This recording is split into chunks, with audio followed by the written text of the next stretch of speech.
एक गांव में दो ब्राह्मण रहते थे। उनमें से एक धर्मपरायण था, अच्छा था और भक्तिभाव में डूबा रहता था, किंतु दूसरा पक्का चोर था। लेकिन वे दोनों अच्छे मित्र थे। अच्छा ब्राह्मण अपनी शाम चोर ब्राह्मण के घर बिताता, उसे अच्छी अच्छी कहानियां सुनाता। इन कहानियों के माध्यम से वह उसे यह बताने की चेष्टा करता कि बुरे कर्म का फल भी बुरा ही होता है। ऐसी नैतिक कहानियों का चोर मित्र पर अच्छा असर हुआ और उसने निश्चय किया कि वह चोरी करना त्याग देगा और वर्ष में केवल एक ही बार दीपावली के दिन चोरी करेगा, ताकि उसका गुजारा चल सके। अच्छे ब्राह्मण के साथ मित्रता के कारण वह अब बुद्धिमान भी होने लगा था। समय बीतता गया, महीने गुजरते रहे, कई वर्ष ऐसे ही बीत गए और फिर अच्छे ब्राह्मण की बेटी के विवाह का समय भी आ गया। परंतु बेचारे गरीब ब्राह्मण के पास बेटी की शादी के लिए धन नहीं था। वह 500 रुपए लेने के लिए गांव के महाजन के पास गया। वहां के अमीर लोगों तथा अपने जजमानों के पास भी गया, परंतु सभी ने कोई न कोई बहाना बनाकर टाल दिया। आखिर उसने यह समस्या अपने चोर मित्र को बताई। तुम्हें तो मालूम ही है कि बिटिया विवाह के योग्य हो गई है। उसके लिए मैंने एक अच्छा वर भी ढूंढ लिया है। मैं अपने गांव में किसी से भी 500 रुपए उधार न ले सका। सभी ने कोई न कोई बहाना बना दिया। मैं बिटिया की शादी तभी कर पाऊंगा जब धन होगा। किसी भी तरह मुझे 500 रुपए दिलवा दो, मैं शादी के बाद सभी पैसे लौटा दूंगा। चोर ब्राह्मण ने उत्तर दिया, मैं तुम्हारी समस्या समझ सकता हूं, मगर मैं कैसे सहायता करूं? मैंने तो चोरी करना छोड़ दिया है, केवल दीपावली के दिन कुछ उठा लाता हूं। दीपावली में तो अभी पूरे 9 महीने बचे हैं, ऐसे में क्या हो सकता है? मित्र ने कहा, मुझे नहीं मालूम कि तुम क्या कर सकोगे, मगर किसी भी तरह अगले 5 दिनों के अंदर मुझे कहीं से 500 रुपए ला दो, नहीं तो कन्या अविवाहित रह जाएगी। चोर ब्राह्मण ने कुछ सोचा और फिर कहा, ठीक है, मैं 5 दिनों के अंदर अंदर वापस आ जाऊंगा, लेकिन अगर मैं नहीं लौट पाया तो मेरी प्रतीक्षा मत करना। अच्छे ब्राह्मण ने कहा, मैं यहां बारिश में खड़े रहकर दोनों हाथ जोड़कर प्रार्थना करता रहूंगा ताकि तुम धन लेकर लौट आओ। जब तक तुम आओगे नहीं तब तक मैं यही रहूंगा। चोर चोरी करने चल पड़ा। कुछ ही देर में वह नदी के पास पहुंच गया। नदी पार करने के लिए वह पानी में उतरा ही था कि पीछे से किसी ने पुकारा, ए मित्र, जरा मेरी प्रतीक्षा करो। उसने देखा कि यह तो मंदिर का पुजारी है जो नदी पार कराने में उसकी सहायता चाहता है। पुजारी उसके पास आ गया, अपनी पोटली थमा दी और अपना एक हाथ उसकी ओर बढ़ा दिया। दोनों नदी पार करने लगे। अभी वे पानी में 2 या 3 कदम ही चले थे कि पीछे से पक्षी की आवाज आई। चोर ने अपना सिर हिलाया। जब वे नदी के बीचों बीच पहुंचे तो पक्षी ने फिर आवाज दी। चोर ने फिर से नहीं में सिर हिलाया। चोर और पुजारी नदी के उस पार पहुंच गए। चोर ने पुजारी को उसकी पोटली वापस दे दी और उसे अपनी यात्रा पर आगे जाने को कहा, मगर पुजारी यह जानने को उत्सुक हुआ कि पक्षी ने क्या कहा था और चोर ने क्यों बार बार अपना सिर हिलाया। चोर ने उत्तर दिया, पुजारी जी, इससे आपको क्या मतलब? आपने नदी तो पार कर ली है। जो सहायता मैं कर सकता था मैंने कर दी। अब आप अपने रास्ते जाइए और मैं अपने रास्ते चलो। लेकिन पुजारी गया नहीं, वह हट करने लगा। तब फिर चोर ने कहा, ठीक है, आप ऊपर चंद्रमा की ओर देखो और हाथ में जल लेकर प्रतिज्ञा करो कि जो मैं कहूंगा वह किसी से नहीं कहोगे। पुजारी ने चंद्रमा की ओर देखा, हाथ में जल उठाया और प्रतिज्ञा ली। तब चोर ने यूं कहा, देखिए, मैं एक चोर हूं। मेरे मित्र की पुत्री का विवाह होने वाला है। उसकी शादी के लिए 500 रुपए जुटाने हैं, इसीलिए चोरी करने निकला हूं। जब हम पानी में चलने ही लगे थे तब पक्षी ने मुझसे कहा कि तुम्हारी पोटली में सोना रखा हुआ है और मैं उसमें से 500 रुपए के बराबर निकाल सकता हूं। मगर मैंने सिर हिलाकर उससे कहा कि मैं कुछ भी नहीं चुराऊंगा, क्योंकि तुमने मुझे मित्र कहकर पुकारा था, सहायता के लिए अपना हाथ मेरी ओर बढ़ाया था। मित्र धर्म निभाना मेरा कर्तव्य था। अपने मित्र का आदर करना, उसके प्रति निष्ठा को मैं कैसे भूल सकता हूं? पुजारी ने सिर हिलाया। चोर ने आगे कहा, जब हम नदी के बीचों बीच आ गए थे तब पक्षी ने यह कहा कि मैं तुम्हें पानी में धक्का दूं और सोना ले जाऊं, लेकिन मैंने इनकार किया। यदि मैं ऐसा करता तो मैं अपने मित्र के साथ धोखा करता। मैं मित्रघात कैसे कर सकता था? यह सुनकर पुजारी अपने रास्ते चला और पूरी यात्रा में इस धर्मी और ज्ञानी चोर के बारे में सोचता रहा। उसने अपने आप से कहा, मुझे यह बात किसी से नहीं कहनी चाहिए, मगर यह बात मुझे राजा को अकेले में कहनी होगी। पुजारी राजा के दरबार में गया। जैसे ही दरबार की कार्रवाई पूरी हुई, वैसे ही वह राजा के पास पहुंचा और उससे अकेले में कुछ कहने का अनुरोध किया। राजा मान गया। उसने राजा को सारी कहानी सुनाई। राजा ने कहा, चोरी करना तो बहुत बड़ा पाप है, महापाप। जिसने भी ऐसा किया है वह धर्मी और ज्ञानी कैसे हो सकता है? मैं इसकी स्वयं जांच करूंगा। मुझे उस चोर का पता ठिकाना बता दो। पुजारी चोर को ढूंढने चला। चलते चलते वह एक सराय के पास पहुंचा। देखा तो चोर वही था। वह एकदम से लौटा और राजा को सराय का पता ठिकाना बता दिया। राजा ने मक्का की 2 रोटियां बनवा ली, उनको पोटली में रखा, अपना वेश बदल लिया और एक साधारण आदमी बनकर सराय में पहुंचा। आधी रात होने को थी। उसने चोर को देखते ही उसे बातों में उलझा दिया। चोर ब्राह्मण ने पूछा, तुम कौन हो? राजा ने कहा, मैं एक चोर हूं। चोर ब्राह्मण ने उसे बताया, मैं सामने वाली दुकान में आधी रात के बाद चोरी करने वाला हूं। राजा ने कहा, मुझे 1000 रुपयों की जरूरत है। कुछ ही देर बाद वे दोनों दुकान की ओर गए। चोर ब्राह्मण ने ताला तोड़ा और दुकान के अंदर घुस गया। तिजोरी तोड़कर उसने 500 रुपए अपने लिए और 1000 रुपए अपने साथी के लिए निकाले। उसने राजा को उसकी जरूरत जानकर 1000 रुपए दे दिए। तब उसने कुछ खाने के लिए दुकान में पड़ी बोरियों की ओर देखा। उसे भूख लग रही थी, क्योंकि जब से वह घर से चला था तब से उसने कुछ भी नहीं खाया था। उसे सामने की बोरी में कुछ सफेद सफेद सा नजर आया, शायद चीनी थी। उसने मुट्ठी भर उठाई और अपने मुंह में डाल ली। ये क्या? ये तो नमक है। उसने एकदम से सब थूक दिया। अपने साथी से 1000 रुपए वापस मांगे। जब राजा ने रुपए देने से इनकार किया तो उसने उसके मुंह पर एक तमाचा जड़ दिया और रुपए छीन लिए। उसने अपने वाले 500 रुपए और राजा से लिए हुए 1000 रुपए वापस तिजोरी में डाले। तिजोरी में ताला लगा दिया, दुकान बंद कर दी और सराय की ओर वापस जाने लगा। राजा उसके पीछे पीछे चलता रहा।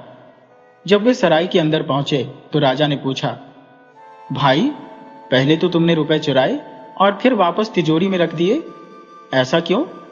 चोर ब्राह्मण ने उत्तर दिया, मैं भूखा था, मगर गलती से दुकानदार का नमक खा लिया। जिसका नमक खाया हो उसे धोखा नहीं देते, इसीलिए रुपए वापस तिजोरी में रख दिए। राजा को विश्वास हो गया कि पुजारी ने जो भी कहा था वह सही है। उसने चोर से कहा, अच्छा चलो किसी और जगह चोरी करते हैं। यह सुनते ही चोर ब्राह्मण ने राजा को एक और तमाचा जड़ा और कहा, क्या हम रात भर चोरियां ही करते रहेंगे? आज के लिए इतना ही, कल कहीं और जाएंगे। राजा ने अपनी पोटली से रोटियां निकाली और चोर को खाने के लिए दी। अगली रात किसी निश्चित स्थान पर मिलने का समय बताया।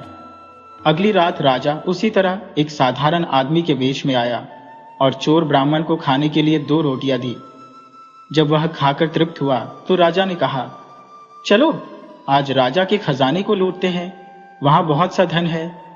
चोर ने कहा, मगर मुझे तो राजा के महल और वहां के खजाने के बारे में कुछ भी नहीं मालूम है। मुझे सारे रास्ते और गलियारे मालूम है, चलो चलते हैं। राजा अपने पहरेदारों को परखना भी चाहता था। उसने तीनों द्वारों पर पहरेदार रखे थे और चौथे के पास एक कुत्ता बांध रखा था। जब वे राजकोष के पास पहुंचे तो देखा कि तीनों पहरेदार और कुत्ता गहरी नींद में सोए पड़े थे। राजा ने चोर ब्राह्मण को सभी मार्ग दिखलाए। चोर आया और खजाने का ताला तोड़ने लगा। तभी पक्षी बोला और कुत्ता भौंकने के बजाय पिनपिनाने लगा। जब चोर ने खजाने के अंदर रखी बहुत बड़ी तिजोरी का ताला तोड़ा तो पक्षी ने फिर आवाज की और कुत्ता फिर से पिनपिनाया। चोर ब्राह्मण ने सिर हिलाया। उसने 500 रुपए अपने और 1000 रुपए अपने साथी के लिए निकाले। पक्षी ने फिर पुकारा और कुत्ता भी फिर से पिनपिनाया। चोर ने रुपए वापस तिजोरी में रख दिए और राजा को भीतर बुलाया।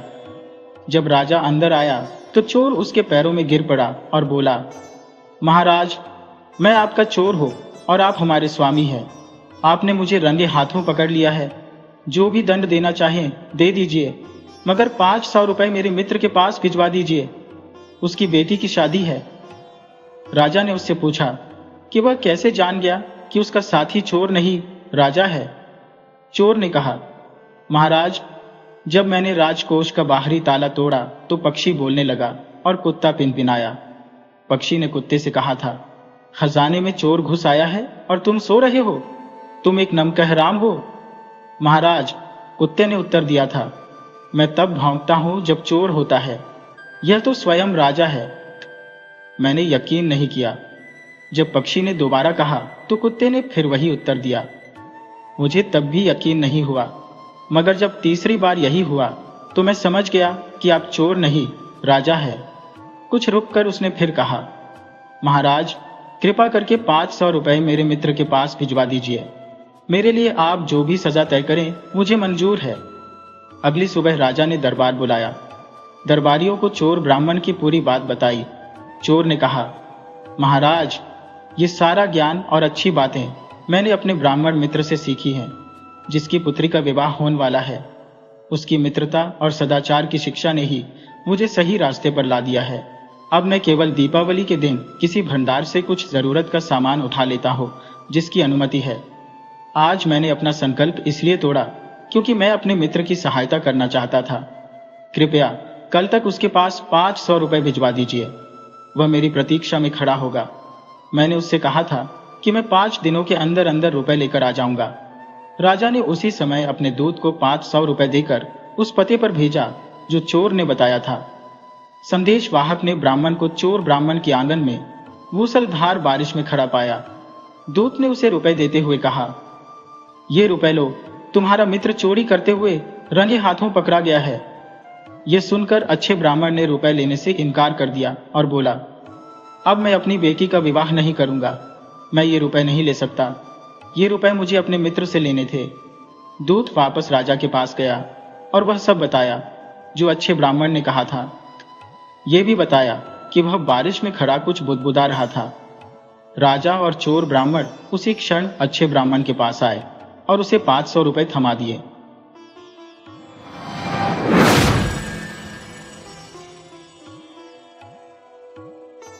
कुआं अभी अभी पाट दिया गया है।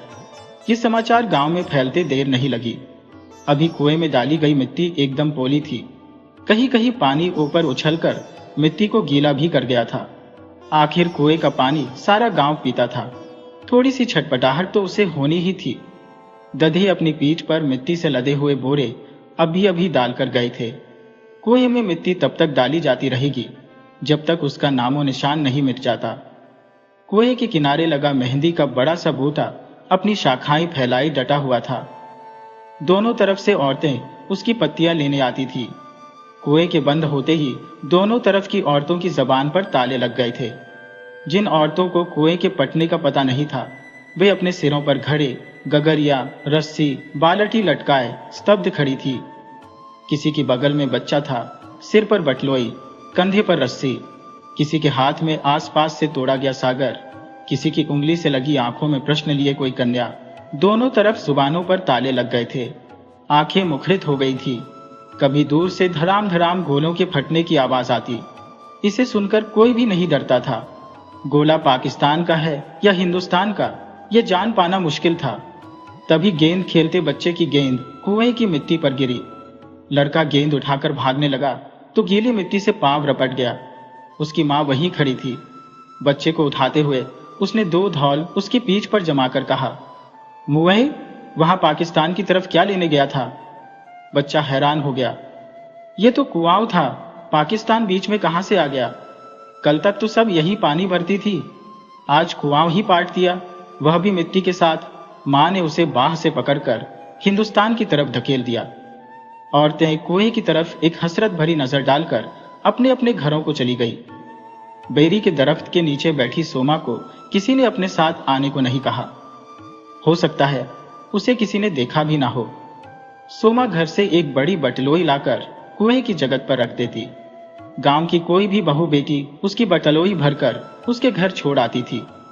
जिस बेरी के नीचे सोमा बैठती वह उगी तो हिंदुस्तान की सरजमी पर थी, पर उसकी टहनियां पाकिस्तान पर बिछी जाती थी। जब बेरी फलों से लद जाती तो दोनों मुल्कों के बच्चे अपनी अपनी तरफ के बेर खा लेते। तोते भी इस बात का ध्यान रखते थे। बेरी हर बरस जवान होती थी, पर सोमा अब हर बरस बूढ़ा रही थी। इसी बेरी के नीचे 2 बैठने लायक पत्थर थे, एक हिंदुस्तान की तरफ, एक पाकिस्तान की तरफ, यही बैठकर रज्जो यानी रजिया और सोमा घंटों बातें किया करती थी। यह नियम पिछले 50 सालों से चला आ रहा था। सोमा ने अपनी छड़ी से धूल में हिलते हुए कीड़े को टटोला। छड़ी लगते ही वह कीड़ा पाकिस्तान की तरफ भागा। सोमा चिंतित हो उठी, कहीं यह मुआ रज्जो के घर न चला जाए। लगता तो सांप ही का बच्चा है। आज पहली बार नियम टूटा है। उसके मुए मर्द ने न आने दिया होगा। मर्दों की कौम होती ही दिल की काली है। सोमा वहीं बैठी रही अकेली। उसे मिलिट्री वाले भी एक पिल्लर से ज्यादा न समझते थे। उसका दिल कांप रहा था। आंखें दूर पगडंडी पर लगी थी, जहां से रज्जो सिर पर घड़ा रखे या कभी सिर्फ पोते को उंगली से लगाए आया करती थी। नहीं, आज रज्जो नहीं आएगी। मरे कमीनी, मुझे क्या? उसने आंखें बंद की। रील घूमने लगी। सोमा का रंग तब ऊंची उठती आग जैसा था। इस मैदे सिंदूर को अपनी पतली सी ओढ़नी में छुपाए वह कोहनी के सहारे लेटी लेटी पता नहीं क्या सोच रही थी।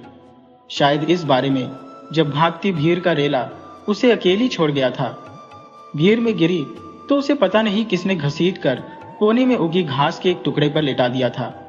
उसे जब होश आया तो वह इस कैंप में थी। यही उसे रजिया भी मिली थी। कई औरतें थी जो अपने अपने रिश्तेदारों का इंतजार कर रही थी, पर कोई नहीं आया था। पता नहीं कोई बचा भी या नहीं। तभी भाग कर आती रजिया ने उसके मुंह पर चूल्हे की राख मलकर उसे काला कर दिया था। क्या कर रही हो रज्जो? चुप करके लेटी रहे। ऐसा दमकता मुंह क्या अंधेरे में भी किसी की नजर से बच सकता है? वह कुछ और कहे उसके पहले ही धड़ धड़ करते हुए लोग कैंप में घुस आए थे। वे सबके मुंह पर टॉर्च की रोशनी डालते। जो भी मुंह दमकता उसे उठाकर दीवार के सहारे खड़ा कर देते। 7-8 औरतों को वे साथ ले गए। सुबह रात भर जलती लालटेन की तरह धुआं हुई ये औरतें लौटकर वहीं आ जाती, मुर्दों में मुर्दा। फिर एक दिन कई ट्रक आकर अपनी अपनी मिल्कियत संभाले हिंदुस्तान व पाकिस्तान को रवाना हो गए। रजिया इस गांव के कैंप में आई तो उसे पता चल गया था कि उसके घर का कोई नहीं बचा है। ये कैंप सरहद के पास था। वही एक जुलाहे के साथ उसका निकाह कर दिया गया। जुलाहा खासी उम्र का था, पर कुंवारा था। उसने निकाह की सारी उम्मीदें छोड़ दी थी, पर भला हो बंटवारे का, कुंवारा मरने से बच गया। उसने रजिया को बड़ी इज्जत से स्वीकार किया। सोमा का ब्याह भी सरहद के पार एक रंडूजे दर्जी से हो गया। उसके घर के किसी भी व्यक्ति के जिंदा होने की खबर न थी। दर्जी को घर से खाना खाने के सिवा कोई मतलब न था। उसका कहना था, मेरा वंश चलना चाहिए। वंश चलाने के लिए सोमा बुरी न थी।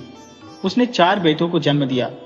दर्जी ने सोचा, 4 मशीनें खरीद दूंगा सालों को, दुकान चमकने लगेगी। पट्टे मुंह पर ही तो जाएंगे। जरा सी हंसी सोमा, कैसे कैसे पाले हैं ये मैंने, पर बाप तो वही है। नई नई शादी हुई थी तो कितनी रींच करता था। सोमा, दिन के उजाले में कुएं पर न जाया करो, लोग तुम्हें देखकर नजर लगा देंगे। सोमा सुबह तारों की रोशनी में उठकर कुएं पर नहाती और पानी भर लाती। कपड़े धोने दर्जी का चेला जाता था। चलो, ये तो आराम ही है। सोमा को कोई ऐतराज ना होता। और फिर एक दिन मुंह अंधेरे नहाकर जब घर पर पानी ले जाने के लिए उसने गागर कुएं में डाली तो दूसरी तरफ से भी एक बर्तन कुएं में जा गिरा। सोमा का दिल धक्का से रह गया। इतने अंधेरे में ना आना चाहिए, उसने कड़क कर पूछा। इतनी सुबह पानी भरने आई हो, कौन हो तुम? सोमा ने देख लिया, हाँ, कोई औरत ही है। घड़ा जहां था वहीं रुक गया। ऊपर खींचकर उसने जमीन पर रखा और भागकर सोमा के गले लग गई। तब सरहद पर बत्तियां न थी। उस औरत ने रोते रोते कहा, मैं हूं तुम्हारी रज्जो। 1.5 महीना उस कैंप में थी, कभी सोचा भी न था फिर तुम्हें देखूंगी सोमा। नसीब हमें फिर एक जगह ले आया है। मैं सामने वाले गांव में हूं। इस कुएं का पानी बड़ा मीठा है। कभी कभी यहां पानी भरने आती हो, पर तुम्हें तो कभी नहीं देखा। जेई, मेरा दर्जी उजाले में बाहर नहीं निकलने देता, मुझे नजर लग जाएगी ना। रज्जो, उस दिन मेरे चेहरे पर तुमने राख न मल दी होती तो पता नहीं ये मुंह कहां कहां काला होता। हाँ रज्जो, मुंह सिर्फ औरत का काला होता है। चलो जाने दो, बड़ा शुक्र है ऊपर वाले का।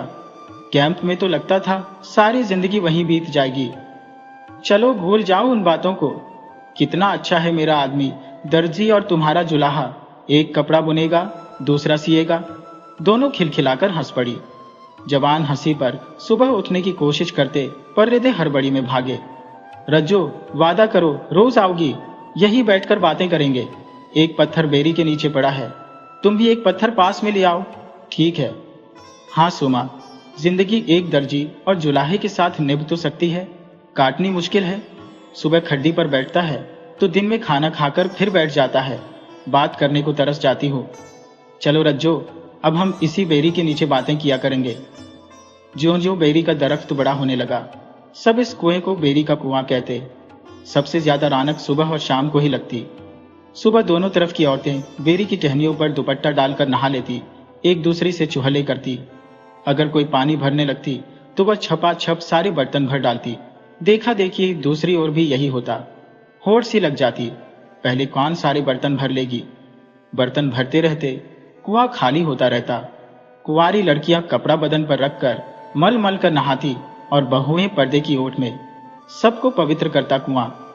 रजिया ने सोमा को बताया था, मेरा मर्द जुलाहा है, जमीन ढेरी भी है, अच्छी गुजर हो जाती है, उम्र तो खासी है पर खट्टा बहुत है, देखने में भी बुरा नहीं है।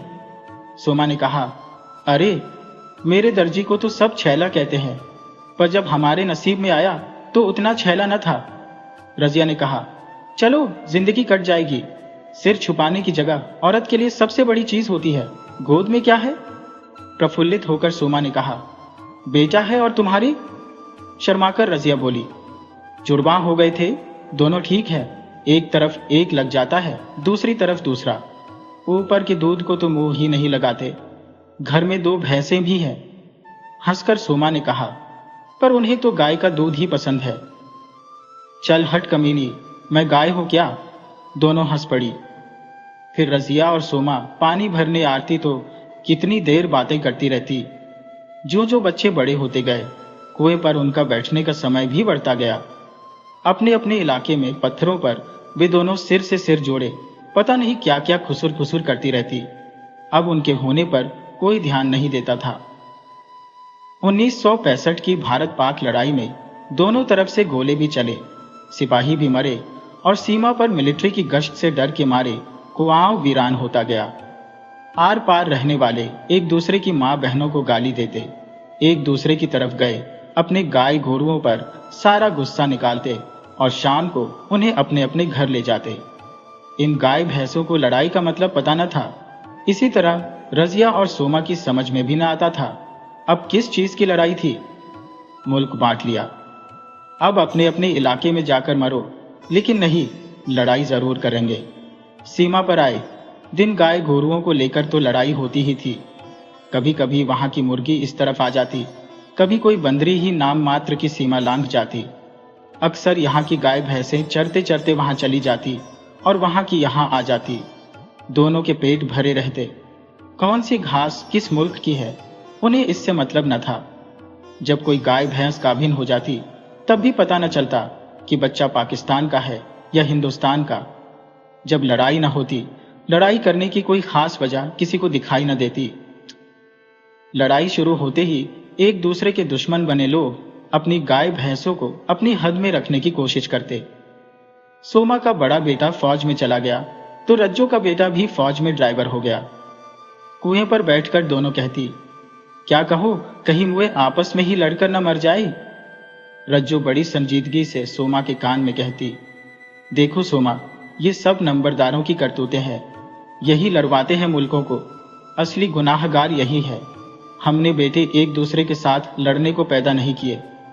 सोमा ने बहुत उदास होकर कहा, मैंने बहुत मना किया था। असल में एक कप्तान ने इससे कपड़े सिलवाए थे, उसको इसके सिले कपड़े बहुत पसंद थे। इसने उसे कहा था, मेरे एक बेटे को सिपाही लगवा दीजिए। उसे याद रहा और जगह निकलने पर इसे लगवा दिया। क्या कहो, दम्मों का लोभी है इनका बाप। ये भी मुआ दर्जी की औलाद, अच्छा भला कॉलेज जाता था, फौज में चला गया। मेरे भी दूसरे ने दुकान खोल ली है, उसकी छींटें लेने तो चोरी छिपे हिंदुस्तान से भी औरतें आती हैं। देख रज्जो, एक कमीज का कपड़ा मेरे लिए फरवा लाना। पिछले साल की एक सुत्थन पड़ी है, उसके साथ कुर्ता नहीं है, मोतिया रंग पर लाल छापा हो तो खूब बनेगी। सोमा, मैं खुद दुकान पर जाकर अपनी पसंद के छाप की कमीज फरवा लाऊंगी। कुर्ता तो तुम्हें मेरा जीजा खूब फिटिंग वाला सी देगा। दोनों हंसने लगी। लड़ाई खत्म होने पर वैसे ही एक दूसरी तरफ के लोग मिल जाते थे, जैसे दूध और पानी। फिर सब वही जीने के अंदाज शुरू हो जाते। 1965 की लड़ाई में कुएं पर एक बार सन्नाटा छा गया। फौजियों की आवाज के डर से कोई पानी भरने ना आती। फौजी ट्रकों में पानी लाद लाद कर छावनियों में पहुंचाते रहते। लड़ाई की वजह से आर पार होने वाले सब रिश्तेदारों की शादियां रुक जाती। लड़ाई का झमेला हटते ही पार का फकीरा अपने सगे भाई मोहम्मद के घर बारात ले गया। लड़ाई के बाद यह पहला खुशगवार वाकया था। वही शादी में सोमा और रजिया मिली तो एक दूसरे के गले लग गई। लड़ाई के बाद दोनों के बच्चे सही सलामत थे। रजिया ने रोते रोते कहा, अल्लाह का शुक्र है, मेरा बच्चा जंग से जीता जागता लौट आया। शुक्र है रजिया, तेरा भांजा भी सही सलामत वापस लौटा है। मोओ ने इसके पांव पर गोली चलाई थी। वह तो जानो बहुत बड़ा पक्का था, उसी के ऊपर से होकर निकल गई। मैं कल ही पंजपीर में नियाज देकर आई हूं। पंजपीर हिंदुस्तान में था, रजिया ने कहा। सोमा, मन्नत तो मैंने भी वही मानी हुई है। अब किसी दिन गश्त कम होगी तो दे आऊंगी। मुझे जम्मू से खरीदारी भी करनी है। पता नहीं रजिया कब लड़ाइयां खत्म होंगी। हमारी जिंदगी इसी डर में बीत जाएगी। पता नहीं। हाँ, अब हम दादी नानी हो गई है। पता नहीं कितने दिन की और है।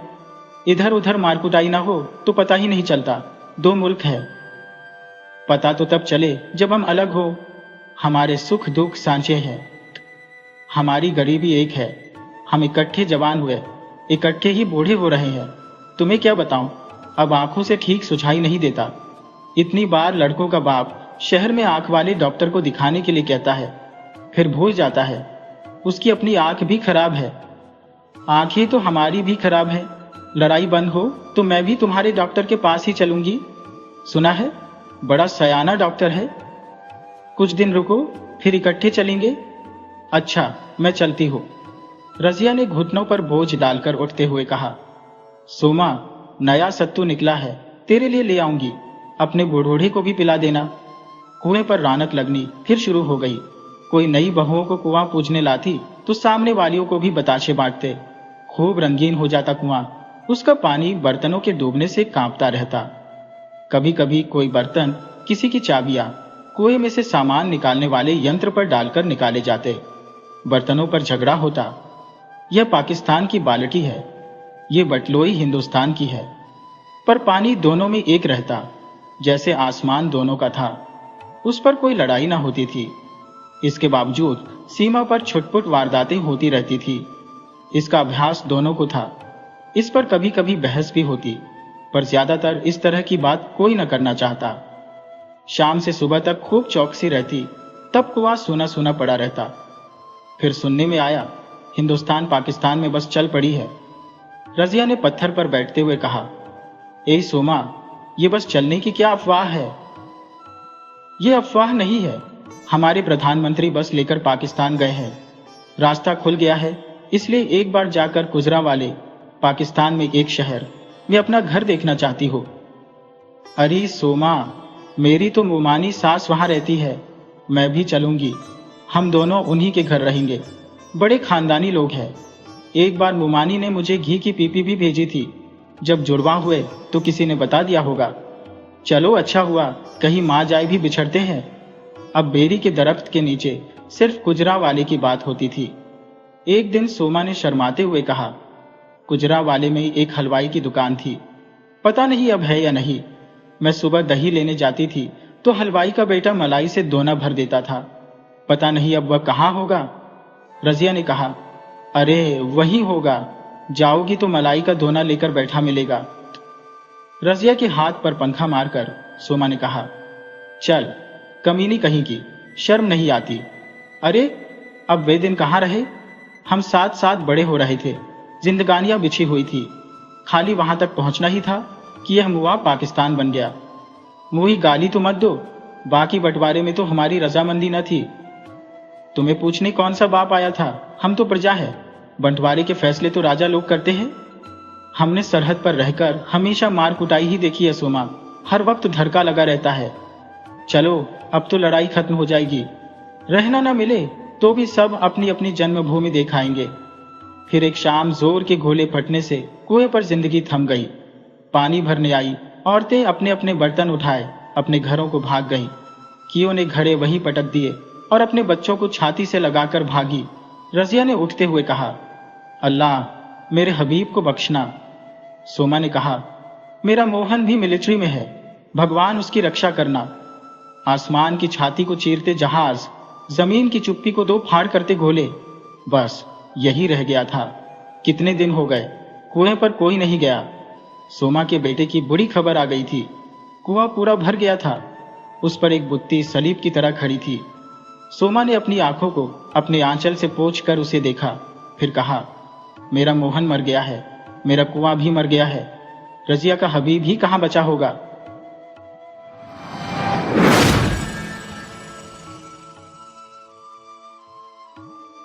रामनगर के मोड़ पर पहुंचते ही तांगे खड़े हो गए। खड़े होने से पहले घोड़ों ने आगे पीछे होकर तांगे को अच्छी तरह झिंझोड़ दिया। तांगे के भीतर पर्दे में बैठी बुआ रानियां होशियार होकर बैठो। बुआ मसा छोटी और बुआ पतू बड़ी, एक 9 बरस की, दूसरी 11 बरस की। दादी जी की इच्छा थी दोनों पोतियां एक ही घर में जाए ताकि उदास न हो। उन दिनों राजपूतों के एक तबके वर्ग की बेटियां शादी हो जाने के बाद फिर कभी मैके न आ सकती थी।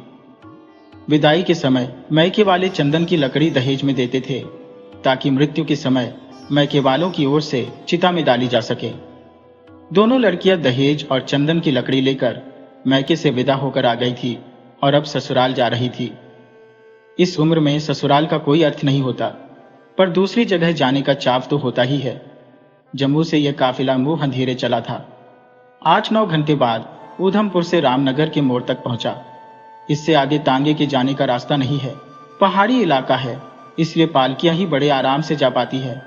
तांगे खड़े हो गए तो मसान ने पतू को कहा, दीदी लगता है पहुंच गए हैं। पतू ने अपना सालू सीधा करके बाहों में पड़े कलीरे उठाए और गोद में रखकर बोली, नहीं मसा, अभी रामनगर दूर है। पुरोहित जी कह रहे थे आज रात हमें जनूनता गांव में काटनी होगी, फिर सुबह आराम से नाश्ता वगैरह करके चल देंगे। तांगा सिर्फ ऊधमपुर तक ही आता है, आगे का सफर पालकियों में तय होगा। अभी तो रामनगर का मोड़ ही आया है। दीदी पालकी में हमें बड़े झूले मिलेंगे ना, सुबह से तांगे में ही बैठे हैं, पीठ में दर्द हो रहा है। दीदी मुझे भूख भी लगी है और प्यास भी, इतने घंटे तांगे में बैठे बैठे कितना थक गई हूं मैं। दित्ती तुम तो सोती ही रही, मैं तुम्हारी गर्दन बार बार सीधी करती रही हूं, न करती तो तुम गिर जाती। उम्र तो पतू की भी 11 बरस ही थी, पर वह मसा से 2 बरस बड़ी थी और अपने होश में उसने हमेशा मसाओं को जिंदा गुड़िया की तरह गोद में खिलाया है। बड़ी बूढ़ी की तरह उसने माँ से कहा, माँ जी कहती है ससुराल में भूख प्यास सहन करनी होती है, हर समय भूख भूख नहीं करना। मसा हैरान होकर पूछने लगी, क्या हमारी ससुराल में पेट भर खाना नहीं मिलेगा? पतू को रोना आ गया, पर उसने मसा को डांटते हुए कहा, पागलों की तरह बकबक मत कर, अपनी ससुराल के बारे में इस तरह नहीं कहते। बापूजी ने हमें खाते पीते जमींदारों के घर दिया है। माँ जी कह रही थी उनके घर में दूध दही की कमी नहीं, 3 कोठरियां तो भूसे से भरी ही रहती हैं, जमीन भी बहुत है, गाय घोड़ों खच्चरें भैंसें और फिर मर्दों के घोड़े। तांगे के पर्दे के बाहर कुछ आवाजें सुनाई पड़ रही थी। पतू ने मसा को कहा, नाइन और कहारिन आ रही लगती है। तभी पतू की नजर मसा के कलीरों पर पड़ी। उसने गुस्सा होते हुए कहा, ये क्या, तुमने फिर नारियल खा लिया? लगता है जब मैं सो रही थी तभी तुमने दाम लगाया होगा। क्यों ता? मसा को हंसी आ गई।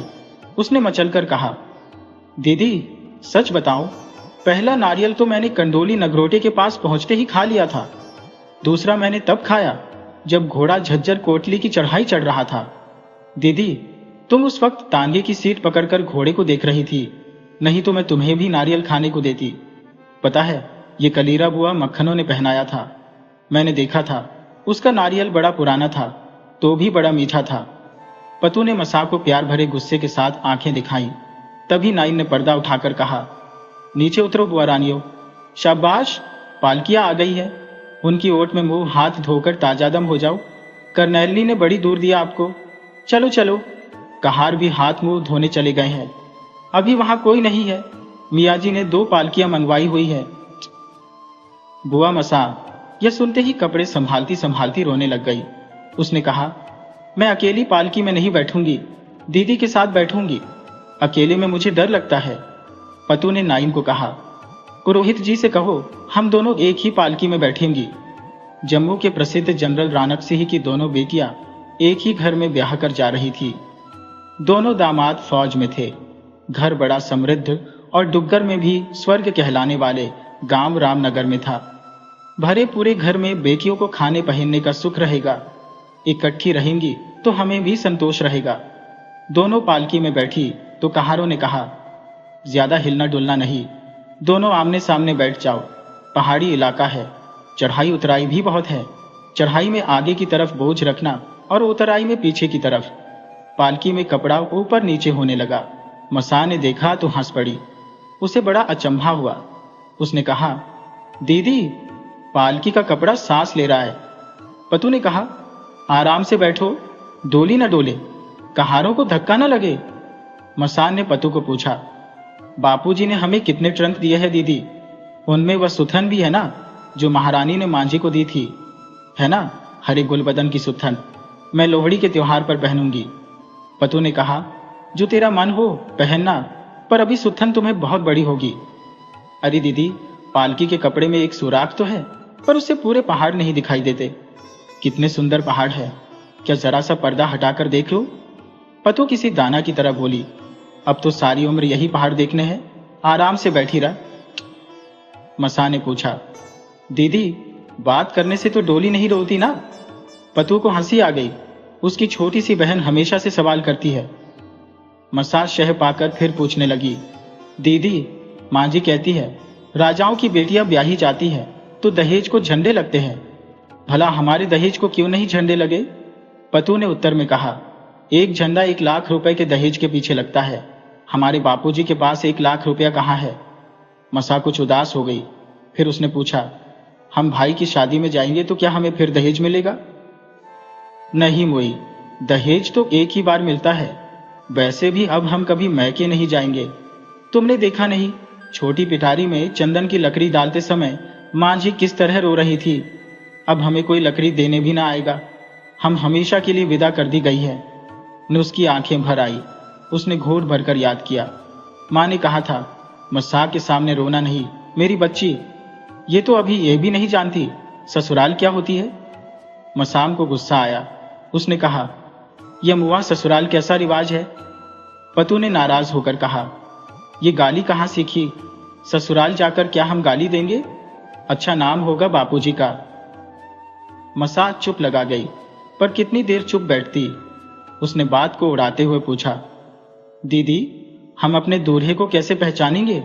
मुझे तो किसी ने जीजा जी का मुंह भी नहीं देखने दिया।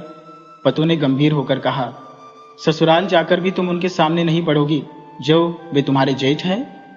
मसा हैरान हुई। उसने पूछा, तो दीदी तुम क्या लगोगो? पतू ने बचपन से मां को गोदी में खिलाया है। उसने उसे गले लगाकर कहा, तुम्हारी तो मैं दीदी ही रहूंगी मसा। पालकी जरा सी हिली तो कहार चिल्लाए, ओह बुआ रानियों, आराम से बैठो, हिलो नहीं। नाइन और कहारिन एक ही खच्चर पर लदी हुई थी।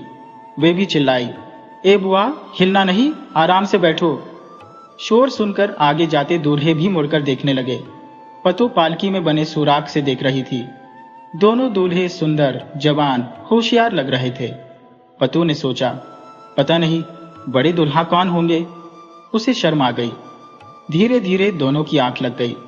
पहाड़ से बहता पानी राह में से जाकर खड्ड में गिर रहा था। एक कहार का पैर फिसलते फिसलते रह गया। कहारों ने आगे खुली जगह देखकर वहां डोला उतार लिया और फिसलने वाले कहार को गाली देने लगे। मुए, अभी तो तुमने 16 मकई की रोटियां खाई थी, क्या भूखे थे? सभी हंसने लगे तो दोनों लड़कियां पालकी में जग गई। उन्होंने देखा पालकी जमीन पर रखी है और कहार बातें कर रहे हैं। मसा ने कपड़ा उठाकर कहा, दीदी देखो कितने पहाड़ हैं, दरिया भी है। पतू एकदम जगाने से डर गई थी। जरा सा संभलते ही कहने लगी, क्या दरिया नहीं देखा? क्या तवी से सुंदर है? पता नहीं देवी का है या तवी। पतू ने सुराख में से देखा। जरा सा आगे मोड़ पर दोनों दूल्हे सिगरेट फूंक रहे थे। एक खूब जोर से सिगरेट का कच लेता, फिर दूसरे को दे देता। दोनों मुस्कुराने लगते। दोनों नए नए सिगरेट पीने वाले लगते थे। बर्तनों से लदी खच्चर ने गर्दन घुमाई तो बड़े पतीले के साथ बटलोई दुनकने लगी। कहारे बातें कर रहे थे। जगानू गांव दिखाई देने लगा है। वहां से जनूनता गांव जाएंगे, फिर जनोत्तेरों की बाबड़ी में नहाएंगे। वहां मंदिर भी है और समय भी, रात वहीं काटेंगे। बड़े मियाँ कह रहे थे। मसाव पतू सुन रही थी। मसा ने पतू को कहा, दीदी हम भी बाबड़ी में नहाएंगे ना? पतू ने कहा, मसा हम कहाँ सराय में ही कहीं कमरे के अंदर नहाएंगे। हम बावड़ी में थोड़े नहा सकते हैं। हम तो दुल्हने हैं, सब बाराती होंगे, दूल्हे और उनके रिश्तेदार। हम तो कमरे से बाहर ही नहीं निकलेंगे। जगानू में पातलियों की ढक्की उतरते हुए भी बुआ रानिया डरती रही। माँ कैसी जगह ब्याह दिया हमें। उन्होंने महसूस किया, पर कहा कुछ नहीं। सफरी हुक्का पीहर कहारों की थकावट भी उतर गई थी। फिर पालकी उठाकर चलने लगे। रास्ते में जहां भी पहाड़ी पर कोई घर होता, छोटे छोटे बच्चे घरों से निकल आंगन में खड़े होकर नाचने लगते। नई दुल्हन नई दुल्हन। रात को जनूनता गांव में सब ठहरे। ऊपर के कमरे में औरतें और नीचे मर्द। सुबह नहा धोकर खाना बनाने वाले चूल्हे सुलगाकर बैठ गए। दूध आ गया। खमीरी रोटियां गरम की और क्यूर सीखने लगे। सब रामनगर की बातें कर रहे थे। सबने डटकर नाश्ता किया और धीरे धीरे पहाड़ी रास्ता चढ़ने लगे। कठिन पहाड़ी रास्ता और खड्डों से निकलते निकलते कहार बीच में ताजा दम होने के लिए रुकते तो मसा और पतू भी डोली की ओट में बैठकर ठंडी हवा में खिल उठती। बहुएं उतारने वाले घर में एक पुराना बूढ़ा खांस रहा था। अब भी ससुराल की दहलीज लांघने का मुहूर्त न था। सब लोग उस पहाड़ी घर के दालान में पसर गए।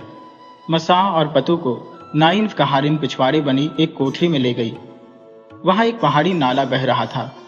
नाइन ने कहा, बुआ तुम लोग नहा धोकर कपड़े बदल लो, अभी ससुराल जाने का मुहूर्त नहीं हुआ। नाइन की नजर मसा के कलीरों पर पड़ी। कौड़ियों के नीचे से सूखे नारियल गायब थे। हे भगवान, कौड़िया तो है पर नारियल गायब। ननदे कलीरे उतारेंगी तो क्या सोचेंगी। ये कौड़िया मैं अपने झोले में डाल लेती हूँ, नहीं तो सभी कहेंगे भूखी बहुएं आई है। कारिन बोली, तेरा पेट तो खूब भरा है, तभी तो कौड़ियों पर नजर गई है। चलो बुआ रानियों, कुछ थोड़ा सा छक लो। कहाँ नई बहुओं को क्यूर मिलेंगे, पर थोड़ा सा कौर ही लेना। कहीं दूर से बधाइया गाई जा रही थी। पहाड़ों में आवाज दूर से भी साफ सुनाई देती है। कहते हैं पहाड़ भी साथ गाते हैं। ससुराल ऊपर पहाड़ी पर थी, पर आवाजें ही जैसे चांदनी में छनकर आ रही थी। न्यारा बज्जय लाला पलंगे दे पावे, चुनकनी मुनकनी बौटी ले आवे, अज सुहामनी रात कलेहार न्योरा बज्जय। दोनों लड़कियां एक दूसरे को देखने लगी। ब्याह हो जाने के उचाह के साथ साथ एक भय भी सिर उठा रहा था। फिर ससुराल की धक्की चढ़ते, कोनियों पर पैर रखते, ज्योढ़ी तक पहुंचते पता ही नहीं चला क्या हो रहा है। फौजी बाजा कोई डोगरी पहाड़ी धुन बजा रहा था। रुपयों की होली में और गुल्लरे की बटलोई में हाथ डालते समय स्त्रियों का मंगल गान कान में पड़ रहा था। तेरे सौरे ने लाड लड़ाया, दम में बोरियां हथ को आया, मुंह जुटराने के लिए क्यूरों का थाल आया तो माँ को याद आया, खाना नहीं है, बस जरा सा छूना भर है। अब भूख भी किसे रही थी, वैसे भी थकान और नींद के मारे बुरा हाल था। इसके बाद बेहोशी में ही दोनों ने कोई 50 जोड़ी पांवों पर माथा नवाया। देवर की गोद में बैठने की रस्म होने लगी तो औरतों ने कहा, देवर जी भौजाई भी है और साली भी, बस बैठ जाओ गोदी में। ये सब हंसने लगे। दुनिया बस गई। इस शादी के 15 बरस बाद जम्मू से फिर एक बुआ रानी चनैनी के राजा के संग ब्याही गई। महाराजा प्रताप सिंह की बेटी को महाराजा हरि सिंह ने 15 झंडों का दहेज दिया। फिर बहन की पालकी के आगे खड़े होकर पूछा, बुआ रानी कोई कमी तो नहीं रह गई। बुआ रानी की भर्राई सी आवाज बड़ी मुश्किल से समझ आई। उन्होंने हाथ जोड़कर कहा, मुझे बुलाना महाराज। महाराज ने हाथ जोड़ते हुए कहा, कल रात का भात आप यहीं खाना। चमत्कार हो गया। राजपूतों की ब्याही बेटियां अब मैके भी आ सकेंगी। रास्ता खुल गया। महाराजा हरिसिंह जी के गुणगान होने लगे। खबरें सब जगह फैल गई। मसा और पतू के भाइयों ने भी सुनी तो घोड़े कस लिए। घर में कहा, आज रात ऊधमपुर में काटेंगे और परसों सुबह अपनी बहनों के पास ही नाश्ता करेंगे। घोड़े दौड़ने लगे, कुछ ख्यालों में, कुछ सड़कों पर। रामनगर में अभी यह खबर न पहुंची थी। सुबह काम में गोरू खोल कर गए तो मसान और पतू दोनों बहनें पिछवाड़े जाकर गोबर पाटने लगी।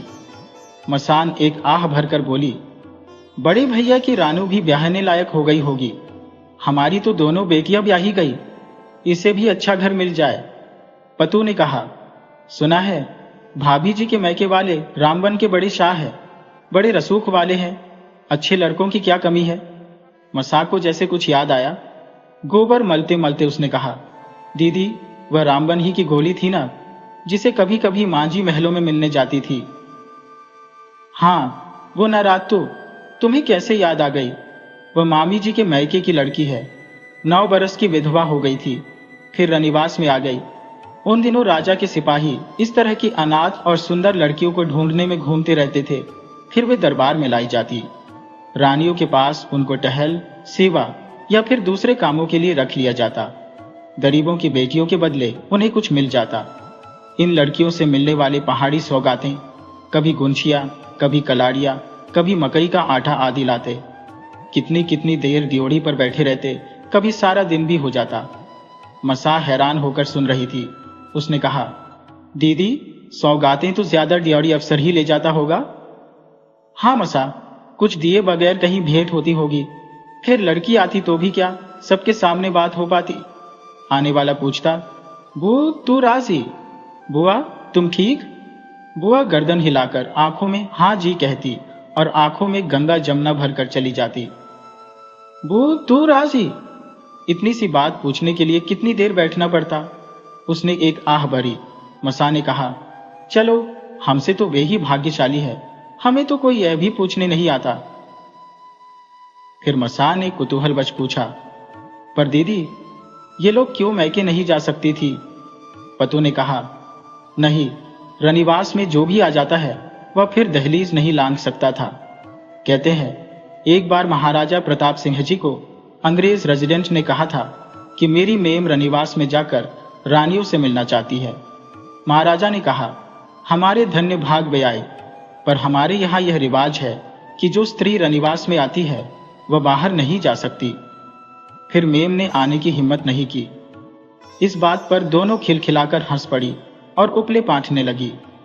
मसा और गोबर लेने के लिए मुड़ी तो दूर पहाड़ियों में से उसने 2 घुड़सवारों को आते देखा। उसके हाथ वहीं रुक गए। घुड़सवार तन तक ढलान में ओझल हो गए थे। मसा ने बड़े चाव से पत्तू को कहा, दीदी कोई 2 लोग घोड़े पर आ रहे हैं, शहर के लगते हैं। पत्तू ने हाथ से गोबर पोंछते हुए कहा, तुम्हें ऐसे ही लगता रहता है, देखो कोई भी नहीं है। उसी वक्त घुड़सवार फिर चढ़ाई पर आ गए थे। सूरतें तो पहचानी न जाती थी, पर केसरी पगड़ियां दूर से दिखाई दे रही थी।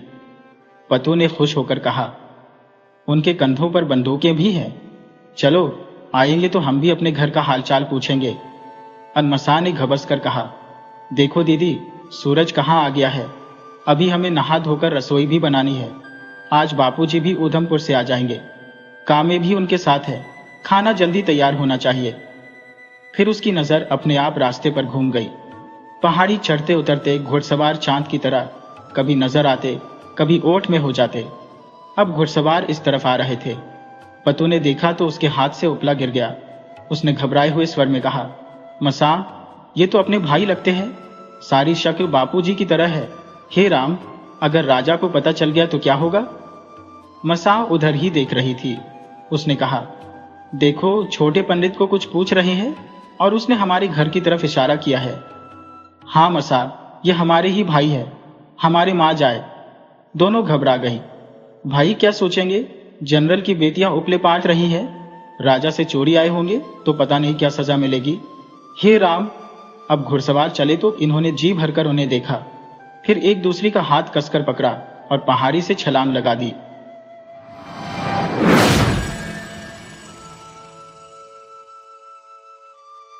सरवर जान नई ब्याई गाय को गुड़ की चूरी खिलाकर बाहर निकली तो सांझ का सुरमई आंचल धीरे धीरे आकाश के होशो हवास पर छाता जा रहा था। अभी कोई तारा नहीं निकला था, पर धूलिया आसमान पर कई सुराग सरवर जान को दिखाई देने लगे थे। उसके कलेजे में एक जोर की मरोड़ उठी। दर्द की इस मरोड़ से निकली आह को पहचान कर ही शायद उसकी गाय रंभाई। सरवर जान ने हाथ का कटोरा नीचे रखकर गाय के सिर पर हाथ फेरा और अपना गुड़वाला हाथ उसके मुंह के पास ले गई। गाय की पनीली आंखों में दर्द था। गाय कसमसाई तो सरवर जान ने उसके थनों को देखा। बछड़े के भरपेट दूध पीने के बाद भी उसके थन दूध से कड़े हो रहे थे। सरवर जान दोहनिया लेकर पीढ़े पर बैठकर दूध दोहने लगी। मिट्टी की दोहनी में दूध की धारें ऐसे गिरने लगी जैसे पहाड़ी चट्टान पर बारिश की बौछारें गिरती हैं। सरवर जान को आज इस घर में आए 15 बरस हो गए हैं। कितनी ही ऐसी शामें हैं जब शेर खां वक्त पर घर नहीं आता। वैसे तो महीने में एक आध शाम ही ऐसी होती है, पर इसका धड़का उसे हर शाम होता है। जब तक शेर खां घर वापस नहीं आ जाता, वह दोपहर ढलने के बाद पूरी सांस नहीं ले पाती। आधी आधी छोड़ी हुई सांसें एक धुंध की चादर की तरह उसका वजूद ढंक लेती है। आवाज आ रही है, अलिफ से अब्बा, बे से बतख, पे से पानी। उसकी छोटी बेटी रट रही है। उसे सिर्फ अलिफ से अब्बा सुनाई देता है। कितने प्यार से शेरे ने इनके नाम रखी है, नीली और लाली। नीली बड़ी है, उसकी आंखें नीली है, और लाली है छोटी, उसके बाल लाल है। सबसे बड़ा है उसका बेटा सावन, जो बाप को मुत्तासिर करने के लिए एक ताल में पट्टे काट रहा है, ताकि बाप खुश होकर उसे रात को थोड़ी देर के लिए सुल्तान मिरासी के घर जाने दे। सावन को डफली बजाने का बेहद शौक है। दूध की धारें अब मानो किसी ताल में गिर रही है। गंभीर और किसी रियाजी उस्ताद जैसी आवाजें वे जैसे सरवर जान का कलीजा मत रही है। थोड़ी सी नीलाहट लिए हुए पतला सा दूध दोहनी के गोल मुंह तक भर गया है। गाय निश्चल खड़ी है। उसने दूसरी दोहनी ली। उस पर गिरने वाली दूध की धारों की आवाज के साथ सावन के हाथों कटते पट्टों के कराहने की आवाज शामिल हो गई है। शाम डरावनी सी हो उठी है। बाहर भालू कुत्ता अपनी घुर्राहट तेज कर रहा है। सरवर जान के कान बजे हैं।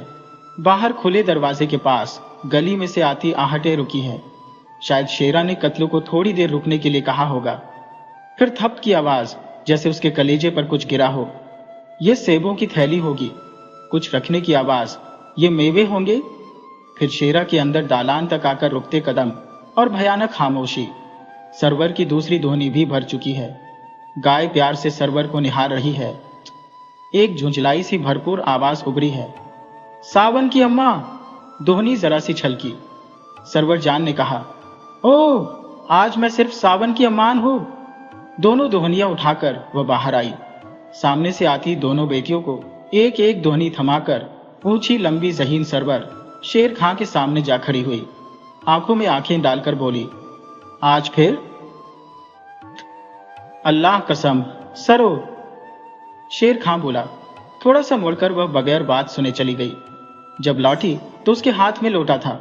पानी लेकर शेर खां ने उसे देखे बगैर कहा, कतलू बाहर बैठा है, जानती हो? मुख्तसर सा जवाब था, पर उसके जवाब से शेर खां मुतमीन हो गया। उसने सोचा, मेरे साथ कैसे भी बेरुखी बरते, कतलू की खातिर में कोई कसर ना होने देगी। उसने अपना बड़ा सा कोट अलगनी पर डाला और गर्म पानी से भीगे तौलिए को एक तरफ रखकर अपनी पेशावरी चप्पल खोलने लगा। आज पैर खुद साफ करने होंगे। सरो जब मोहब्बत में होती है तभी उसके पांव खूब रगड़कर साफ करती है। कितना सुकून आता है। तभी कतलू ने दरवाजे पर से कहा, मैं जा रहा हूं शाह। बाजी ने शहर की मिठाई और दूध की हारी आपा के लिए भेजी है।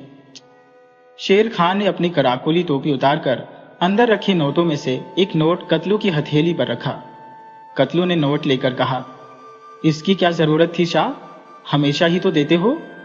यह कहकर उसने नोट अपनी बंदी में खोस लिया और सलाम ठोंककर चला गया। जमीन से चप्पल एक तरफ हटाकर शेर खां ने पांव पोंछे और तौलिया फेंककर जमीन पर बिछे मोटे सतरे पर लेट गया। जब आदमी अपने कमरे में अकेला रह जाता है तब बीते दिनों के लम्हे जो उसके आसपास ही मंडरा रहे होते हैं उसके बदन पर आकर चींटियों की तरह रेंगने लगते हैं। शेर खां की आंखें बंद होती गईं। बेजान सा शेर खां अब अपने मांझी के आगोश में था। उसने देखा उसके छोटे छोटे लाल लाल पांव स्कूल से नंगे पैर आने पर ठंड से बेजान हो चुके हैं। उसका जूता पता नहीं कौन ले गया है। नूर बेगम गरम गरम पानी से भीगा मोटा खुरदुरा कपड़ा उसके पांव पर रगड़ रही है। कितना अच्छा लग रहा है। शेर खां ने अपना एक पांव दूसरे पर धीरे धीरे रगड़ना शुरू किया। नूर बेगम और करीब आ गई। 8-9 बरस का, गांव के स्कूल में दूसरी जमात में पढ़ने वाला शेर खां शर्म के मारे चित पड़ा है। ठंडे पांव उसे हिलने तक की इजाजत नहीं दे रहे। नूर बेगम उसके पांव पर तेल मल रही है, फिर अपने आंचल से पोंछ सीने से लगाकर रजाई में घुसी बैठी है। वह नूर के हाथों से अपने पांव छुड़ाता है। आंसू की गरम गरम बूंद टप से उसके पांव पर पड़ती है। एक कील सी अंदर घुस जाती है। नूर बेगम जा चुकी है, पर कील बाहर नहीं निकली। तभी उसकी मां की आवाज आती है, शेर खा शेरो, ले दूध और रोटी खा। तू नूरी से क्यों घबराता है? तेरी बीवी है वह, इस घर में उसका और कौन है? तू उसके साथ खेला कर। अम्मा, खाना खाने देना, और नूर के साथ मैं कभी न खेलूंगा, वह मुझसे बहुत बड़ी है। जल लाकर शेर खां बोला। मां ने प्यार से कहा, कितनी? सिर्फ 10 साल और 4 बरस में तो तू बड़ा हो जाएगा। कितना बड़ा अम्मा? अब्बा के जितना? नहीं, पर काफी बड़ा, इतना बड़ा कि नूरी से कभी कभी खेल भी सके। तब क्या वह छोटी हो जाएगी? कौन नूर? पगला कहीं का। बड़ा होने के बाद कोई भी छोटा नहीं होता। पर मुझे स्कूल में सब लड़के छेड़ते हैं, कल उस्ताद भी कह रहे थे। क्या कह रहे थे? यही कि वह मेरी बीवी है। बीवी तो है ही बेटा। उसके चाचा ने जब तेरी फूफी से शादी की थी तब तुम 5 ही बरस के थे। तुम्हें कैसे याद होगा? पर अम्मा, शादी में तो ढोल बजते हैं। ढोल तो बजे नहीं, शादी कैसे हुई? बजे थे बेटा, पर तब तो मेरी गोद में सो रहा था। अम्मा, मुझे नींद आ रही है, तू मेरे साथ सो जा, मैं रोटी खा चुका। पर अभी बहुत काम है। काम वह करेगी, तू मुझे सुला, मुझे डर लग रहा है। शेरू की मां ने अपने बेटे को सीने से लगा लिया और रजाई में उसे लपेटकर गाने लगी। दरसी दे बना विच बुन्नी और लोइया जिना, गल्लाव दर्दी सी उए गल्लाव होया, लग्गी कैची दिल नो। दरसी के जंगल में लोइया बुन रही हो। जिन बातों से डरती थी वे ही बातें हो गई है। दिल में कैंची सी आ लगी है। थक की आवाज से शेर खां चौंका। उसने देखा, सोए सोए उसकी आंखों में से आंसू बह रहे थे और उसकी बेटी नीलू उसका ठंडे कहवे का प्याला लेकर बाहर जा रही थी। आज 15 बरस पहले का वह दिन कैसे पूरा का पूरा जी उठा है। उसने आसपास देखा, नूर कहीं न थी। मां को मरे अब अरसा हो चुका था, पर नूर तो थी, जो अपने घर से एक बूढ़ी गाय की तरह निकाली जा चुकी थी। तभी सावन ने आकर कहा, अब्बा, खाना खाने चलो। मुझे आज भूख नहीं है, तुम लोग खा लो। अब्बा, काली घोड़ी का पांव अभी तक ठीक नहीं हुआ। हो, कांटा अच्छी तरह से निकाला था?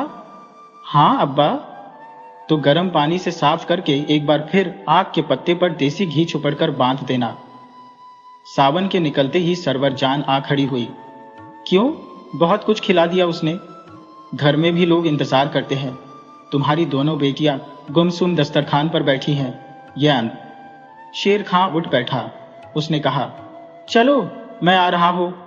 लोही को लपेटते ही काले धागे से बंधा ताबीज थक से नीचे गिरा। नूरी की आवाज उसके कानों में रस घोलने लगी।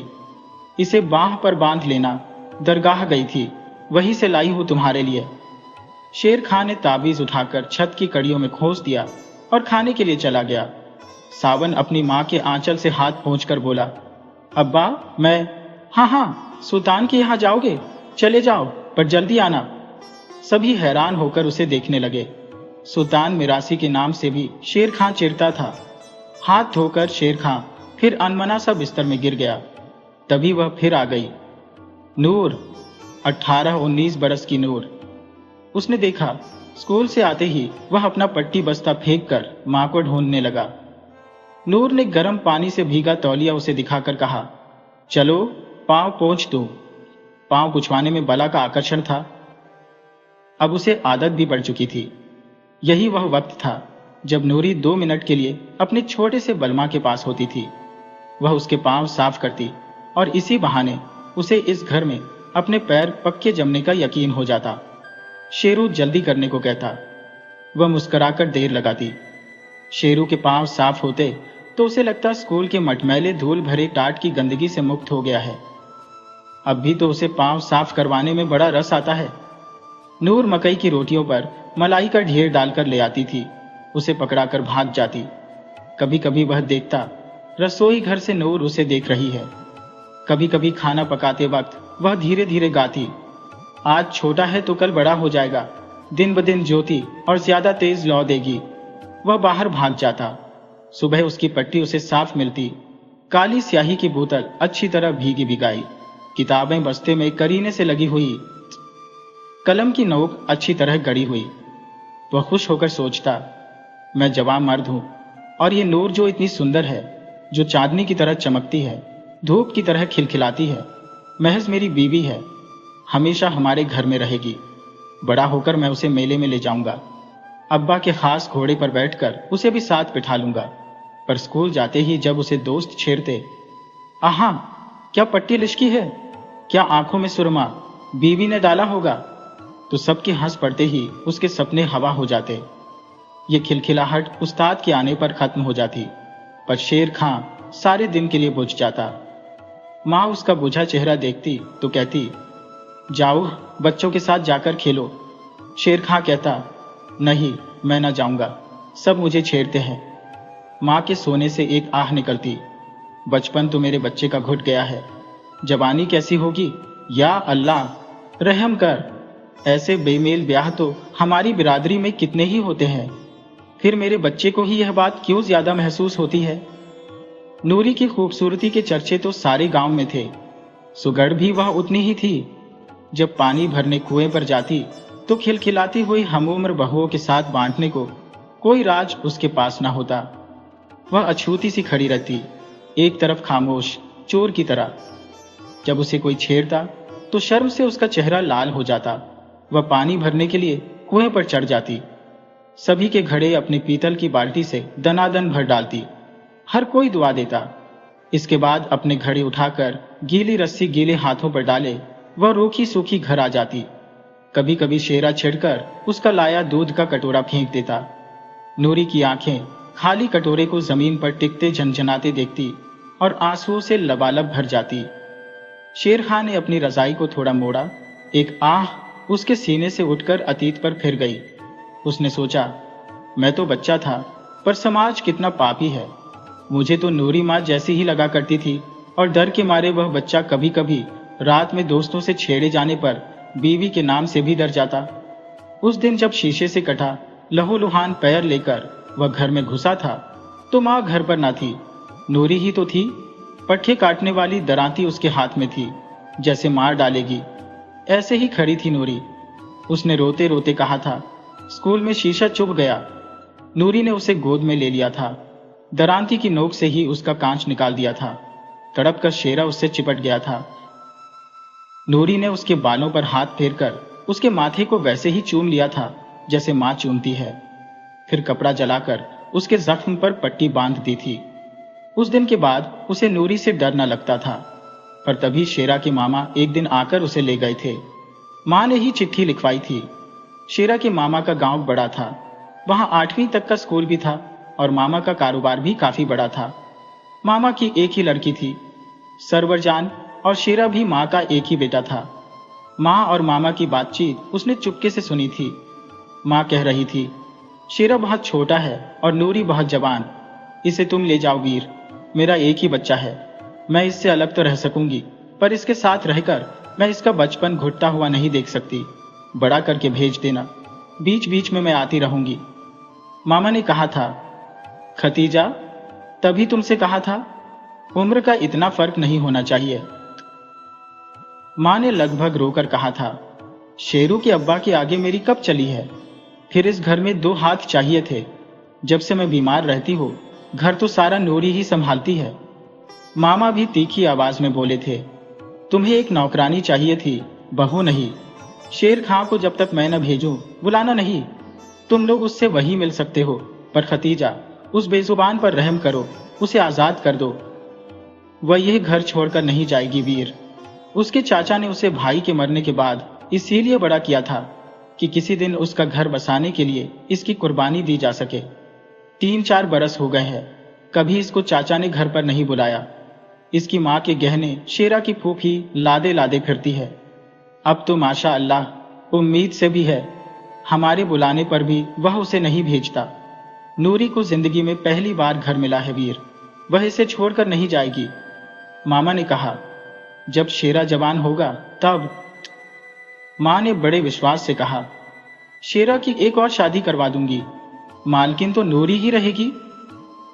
शेर खां इससे ज्यादा न सुन सका। उसकी छाती में एक बगोला सा उठा।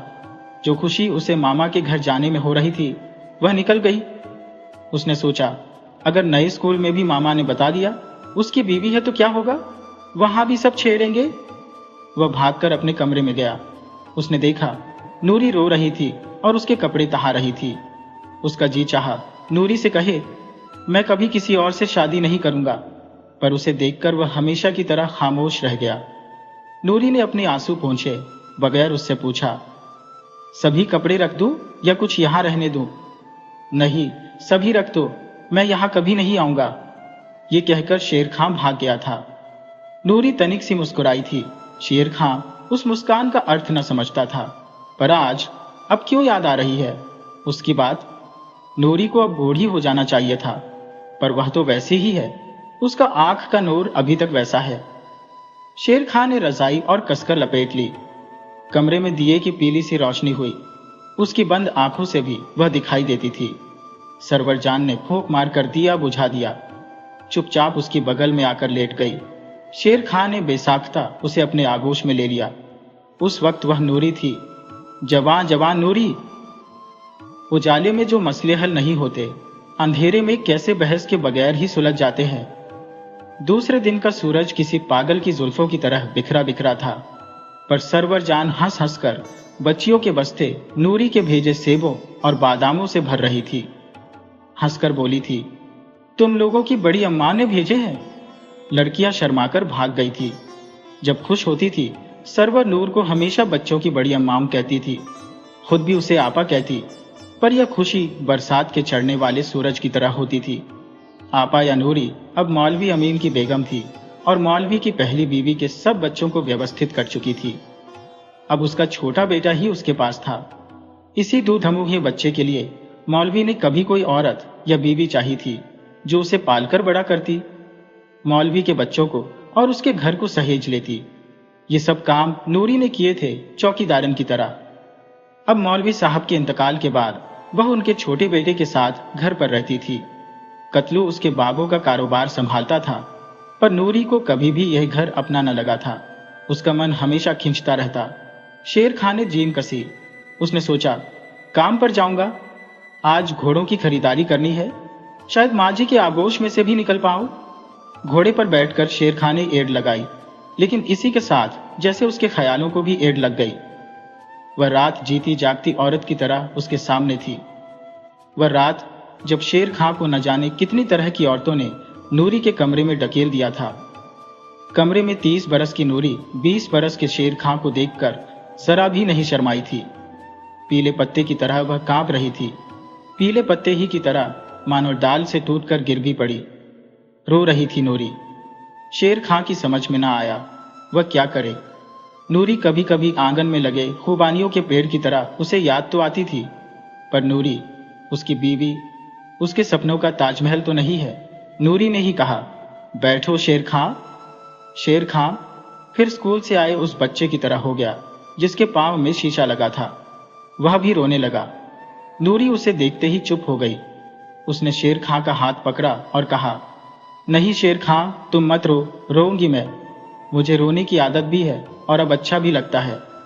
जिस तरह से रो रो कर मैंने अपनी मुरादों की रातें काटी है, उस तरह से तुम्हें न काटने दूंगी।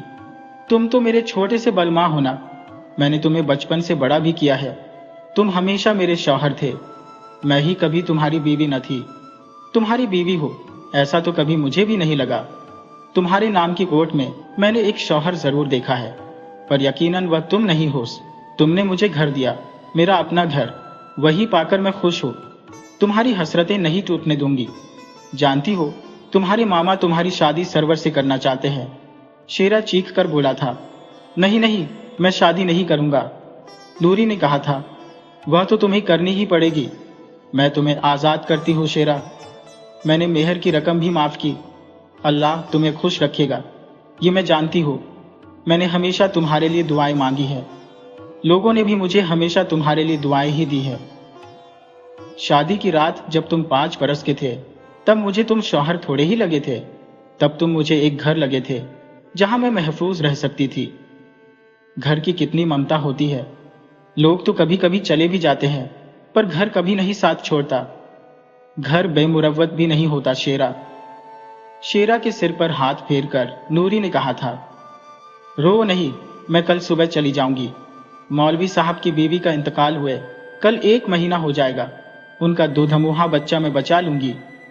मौलवी साहब को भी एक औरत चाहिए, बीवी नहीं। पर मेरी तकदीर में बीवी बनना लिखा ही कहाँ है। एक शौहर मिला जो 10 साल छोटा था, दूसरा हासिल करने जा रही हूं जो 20 साल बड़ा है। उनके घर में 4 लड़कियां भी हैं। उन्हें मेरी जरूरत है। यह कहकर नूरी रुकी थी। फिर अवाक शेरा ने देखा, वह रोकर भीख मांग रही थी। यह घर मेरा है, मुझे कभी कभी बुला लिया करना। इस घर की दीवारों पर मेरी जिंदगी के सालों की तारीख लिखी है। इस घर की कोई भी ऐसी दीवार नहीं है जिसके सीने के साथ लगकर मैंने अपने माजी के ख्वाब नहीं बुने। कोई ऐसा दरख्त नहीं है इस घर के पिछवाड़े में जिस पर आने वाले फूलों में मैंने अपने बच्चों के चेहरे नहीं देखे। इस घर की छत की कोई भी कड़ी ऐसी नहीं है जो मेरी आंखों की ताब ला सकी हो। इस घर पर आने वाली हर रात मैंने अपने सीने में जज्ब कर ली है। हर दिन तुम्हें दे जाऊंगी, पर मुझे कभी कभी बुला लिया करना। शेर खां बुलाओगे ना? रो नहीं, अब भी कभी कभी जी जाता है तुम 8 बरस के हो जाओ, मैं 18 की, ताकि न मैं सपने बुनने से चूकूं, न तुम तोड़ने से बाज आओ। अब रो नहीं। लोग सुबह तुम्हारी सूजी आंखें देखकर सोचेंगे, बड़ी बहू ने तुम्हें मारा है। जाओ, इस चारपाई पर सो जाओ। मैंने गर्म पानी रखा हुआ है, तुम्हारे पांव पोंछकर मैं भी सो जाऊंगी सुबह तक। शेर खां वह रात कैसे भुला सकता है जब अपने सीने के बीच उसके पांव रखे नूरी रात भर जागती रही थी। सुबह जब वह पक्की नींद सो रहा था, तभी वह बेचारी गाय, जिसका खोता तो घर वालों ने खोल दिया था, पर रस्सी गले में बंधी रहने दी थी, धीरे धीरे खोटे को घसीटती मौलवी के घर चली गई थी। सवेरा हुआ तो घर भर में कोहराम मच गया था। रिश्ते की किसी औरत ने कुछ कहना चाहा था। तभी उस घर में पहली बार शेर खां की करकती हुई आवाज गूंजी थी, खबरदार, जो नूर बेगम के बारे में किसी ने एक लफ्ज बोला, मैंने खुद उसे तलाक दिया है। आज उसका निकाह मौलवी साहब से होगा। अम्मा, आज तुम्हारी नौकरानी चली गई और मेरी बीवी मर गई। उसके खिलाफ इस घर में कोई नहीं बोलेगा, नहीं तो मैं कल ही जाकर फौज में भर्ती हो जाऊंगा। सारे आंगन में सन्नाटा छा गया था। कभी कभी नूरी को लेकर अगर कोई फुसफुसाहट होती तो शेरू को देखते ही बंद हो जाती। फिर उसी साल शेरा की शादी सरवर जान से हो गई थी। शेर खां का चित्त दोराहे पर खड़ा घोले हुए मुसाफिर की तरह टुकड़ टुकड़ देखता रहता। रात भर वह सरवर जान को मन ही मन नूरी कहता, फिर सुबह उससे आंख न मिलाता। नूरी अब सबके लिए एक कहानी थी, पर उसके लिए एक हकीकत। उसका घोड़ा तीरंदाज जब भी नूरी के घर की पहाड़ी से नीचे उतरता, अखरोट के दरख्त के पीछे से नूरी का साया लरचता हुआ दिखाई देता, और जैसे जैसे उसका घोड़ा ढलान से नीचे उतरता, नूरी गायब होती जाती, अनारकली की तरह, जो ईंटों के पीछे चुने जाने पर धीरे धीरे गायब हो गई थी।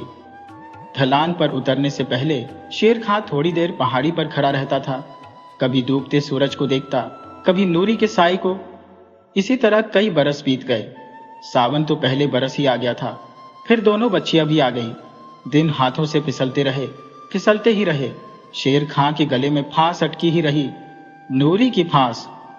फिर एक दिन जब वह उस गली में से जा रहा था, कतलू ने ही उसके घोड़े की रास थाम कर कहा था, शाही जी, आपको आपा बुला रही हैं।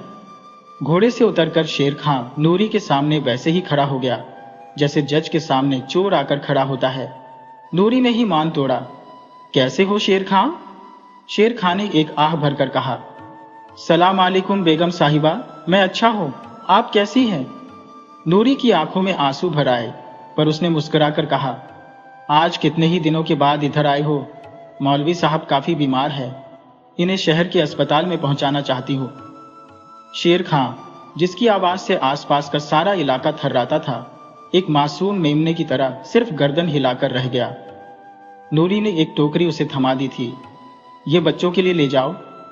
शेर खां हिम्मत बांधकर बोला, अभी मैं पालकी का इंतजाम कर देता है, साथ जाऊंगा, आप घर पर ही रहिए। फिर मौलवी साहब जब ठीक होकर आ गए तो कभी कभी शेर खां वहां आने लगा। आने जाने का यह सिलसिला अफवाह बनकर सरवर जान के पास भी पहुंचा था। एक दिन उसने पूछ ही लिया, ये आए दिन बच्चों के लिए मेवे कहां से आते हैं? नूर बेगम, मौलवी साहब के घर से। सरवर ने मुंह खोलना चाहा, शेर खां ने बंद कर दिया। ये बच्चे नूरी के भी हो सकते थे, आइंदा यह जिक्र ना हो। सरवर चुप हो गई थी, पर जब भी कभी घर में मेवे आते वह बच्चों को खूब सुनाती। तुम लोगों को बड़ी अम्मान ने मेवे भेजे हैं। कभी कभी मजाक में भी बड़ी अम्मान का जिक्र होता, पर कहीं अंदर मन में उससे सहन न होता। बड़े अधिकार से कतलू उसे बाजी कहता था। उसी से मौलवी साहब की बीमारी और नूरी की सेवा की खबरें वह सुनती रहती। और फिर मौलवी साहब का इंतकाल हो जाने पर जब शेरा ने उससे आकर कहा था, सरो, मौलवी साहब नहीं रहे, मैं नूरी के घर जा रहा हूं, तुम चलोगी? तो उसने नहीं, तुम ही जाओ ही बोला था। शेरा घोड़े को एड़ लगाकर चला गया था और पूरी तरह से कभी घर न लौटा। सरो के बच्चे थे, घर था, पर वह मालिक की मालकिन न हो सकी थी। अपने और शेर खां के बीच उसे हमेशा नूरी खड़ी मिलती थी। नूरी उसकी सौत, नूरी उसकी सास, उसकी दुश्मन, उसकी साझेदार। बच्चों के लिए तोहफे आते तो जिस खुशी से बच्चे उन्हें स्वीकार करते, सरवर जान से बर्दाश्त न होता। कभी उसे लगता, पति तो नूरी का है ही, कहीं ये बच्चे भी, और वह थर्रा जाती। बच्चों ने अपनी बड़ी अम्माओं का अस्तित्व स्वीकार कर लिया था। फिर एक घटना हुई। इतने बरसों बाद सरवर जान फिर उम्मीद से थी। गांव की अनुभवी दाई ने कह दिया था, इस बार मेरे बस का नहीं है, इसे शहर ले जाओ। शेर खां तैयारी में लगा हुआ था।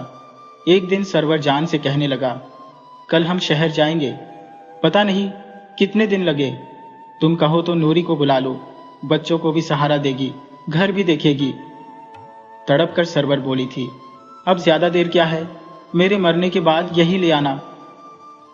शेर खां चुप रह गया था, पर जाते जाते कतलू को वहां छोड़ गया था। अस्पताल पहुंचते ही सरवर जान को दर्द उठा था। फिर डॉक्टर ने मरा बच्चा निकालकर उसकी जान बचा ली थी। शेर खां बाहर कह रहा था, अल्लाह पाक मेरा ईमान रखना। फिर सरवर जान ने ही उससे कहा था, मैं ठीक हूं, तुम दाई का इंतजाम करके बच्चों को देखाओ, मुझे अच्छे सपने नहीं आते। शेर खां डॉक्टर से पूछकर चला गया था 8वें दिन आकर सरो को ले जाने के लिए। अस्पताल में सरवर जान अब अच्छी हो चुकी थी। टांके निकलने का इंतजार था। उसे थोड़ा होश आने लगा तो उसने पाया रोज शाम को नीचे के वार्ड में कोई चिल्लाता है। एक औरत की गिड़गिड़ाहट, आकाश को चीर डालती गुहारें, फिर मंद पड़ती आवाजें। रोज शाम के वक्त एक खौफ सरवर जान के ऊपर तारी होता। जब तक वे आवाजें उभर कर मिट नहीं जाती, वह थर्राती रहती। मेरा बच्चा कहाँ है, कहाँ है मेरा लाल? कल ही तो पैदा हुआ था, अल्लाह मेरा बच्चा कहाँ ले गए? सरवर जान ने दाई से पूछा, इस औरत का बच्चा भी मरा पैदा हुआ था क्या? दाई बोलो, नहीं बीवी, इसका बच्चा कहाँ से होगा, इसका खाविंद तो अभी स्कूल जाता है, ये पागल जैसी हो गई है। घर में जेठानी के हर साल बच्चे होते थे, यही उनको पालती रही। कहते हैं इस बार उसे जुड़वा बच्चे हुए तो ये पागल हो गई कि एक बच्चा मेरा है, अल्लाह ने मेरे लिए भेजा है। जेठानी से बच्चा छीनने लग गई, घर वाले मार पीट कर मायके छोड़ आए। अब इसके माँ बाप ने इसे यहाँ रखा है, ससुराल वाले इसे अब नहीं रखेंगे। इतने साल वहां खटती रही। अब जब 4-5 साल बाद इसका आदमी बड़ा होगा, तब राज करने कोई दूसरी आ जाएगी। औरतों का भाग ही खोटा है। पर तुम क्यों रोती हो, मुझे उसके पास ले चलोगी? सरवर जान ने रोते हुए कहा। दाई बोली, तुम्हारा मन बड़ा कमजोर है बीवी, थोड़ी ठीक हो जाओ, फिर चलेंगे। दिन में वह बिल्कुल ठीक होती है, मैंने कितनी बार उससे बातें की हैं। तो अभी उसे बुला सकती हो? अभी? बड़ी जल्दी में हो बीवी, डॉक्टर राउंड लगाकर चले जाए, फिर बुला लाऊंगी। दोपहर को वह आई, हाथ में खाने की थाली लिए। सरवर जान उठ बैठी। थाली दाई को थमाकर वह औरत सरवर जान की बाहों में समा गई। दोनों औरतें रोने लगी। मानो एक दूसरे की व्यथा बरसों से जानती हो। सरवर ने उसके आंसू पोंछ लिए, अपने बहने दिए, फिर प्यार से पूछा, मैं तुम्हारी बाजी हूं, मेरे साथ चलो, तुम्हारा निकाह कहीं करवा दूंगी। अल्लाह ने तब तक खाने को बहुत दिया है। नहीं बाजी, मैं यही ठीक हूं, सारी उम्र कोई अस्पताल में नहीं रह सकता। तुम्हारा नाम बेगमा है ना, चलो मेरे साथ। नहीं बाजी, हमारी गांव में रसूल है, रसूल मेरा बचपन। अच्छा, मैं चलूंगी तुम्हारे घर, अब सब पागलपन छोड़ दो। खाना खाकर सरवर जान ने उसकी कंघी की, आंखों में काजल डाला और अपने गले की जुगनी उसके गले में डालकर कहा, आज से मैं तुम्हारी बहन हूं। अच्छा बाजी, अब मैं चलूं, मुलाकाती आने वाले हैं। क्या रसूल आ रहा है? हाँ बाजी, उसने शर्माकर कहा। उस रात चिल्लाने की आवाजें बंद हो गईं। जिस दिन सरवर जान को घर जाना था, सवेरे ही शेर खां पालकी लेकर आ गया था। बेगमा ने शेर खां से घूंघट निकाला तो सरवर ने मना कर दिया। ये भाई है तुम्हारा? बेगमा ने सरवर जान के लंबे लंबे बालों में खूब तेल डालकर मेरिया गूंथ दी। उसकी आंखों में काजल डाल, भवों पर काला टीका लगाकर कहा, तुम्हारी कभी कोई सौत ना होगी? मेरी सौत नहीं है, आपा है। है? क्या कहा? कुछ नहीं, घर जाने के लिए जी तड़प रहा है। पालकी में बैठी सरवर जान से गले मिलकर बेगमा रोई तो नर्स दौड़कर आ गई। बेगमा ने कहा, नहीं बहन, मैं पागल नहीं हूं, आज तो मैं ठीक हो गई हूं। सारे दिन की थकान के बाद सरवर जान आंगन में आकर खड़ी हुई तो चारों ओर देखकर उसने मन में सोचा, मैं कुछ दिनों के लिए ही तो यहां न थी, पर कैसा लगता है, कुछ नया, कुछ पुराना। शेर खां उसे अंदर चारपाई तक ले गया। सावन और दोनों बेटियां सहमी सी खड़ी थी। सरवर ने बाहें फैलाकर सबको गोद में ले लिया। फिर शेर खां से बोली, शाह जी। क्या है सरो? मेरी एक बात मानोगे? कहो ना। शेर खां बोला, जाकर नूरी आपा को घर ले आओ। वहां उसने सब बच्चियों की शादी कर दी, पर ये दोनों भी उसी की है। मेरी आंखें खुल गई है शाह, ये घर उसी का है, उसे ले आओ। जब तक वह नहीं आएगी मैं इस घर का पानी न पीऊंगी। उस रात शेर खां की आगोश में सरो थी, नूरी न थी।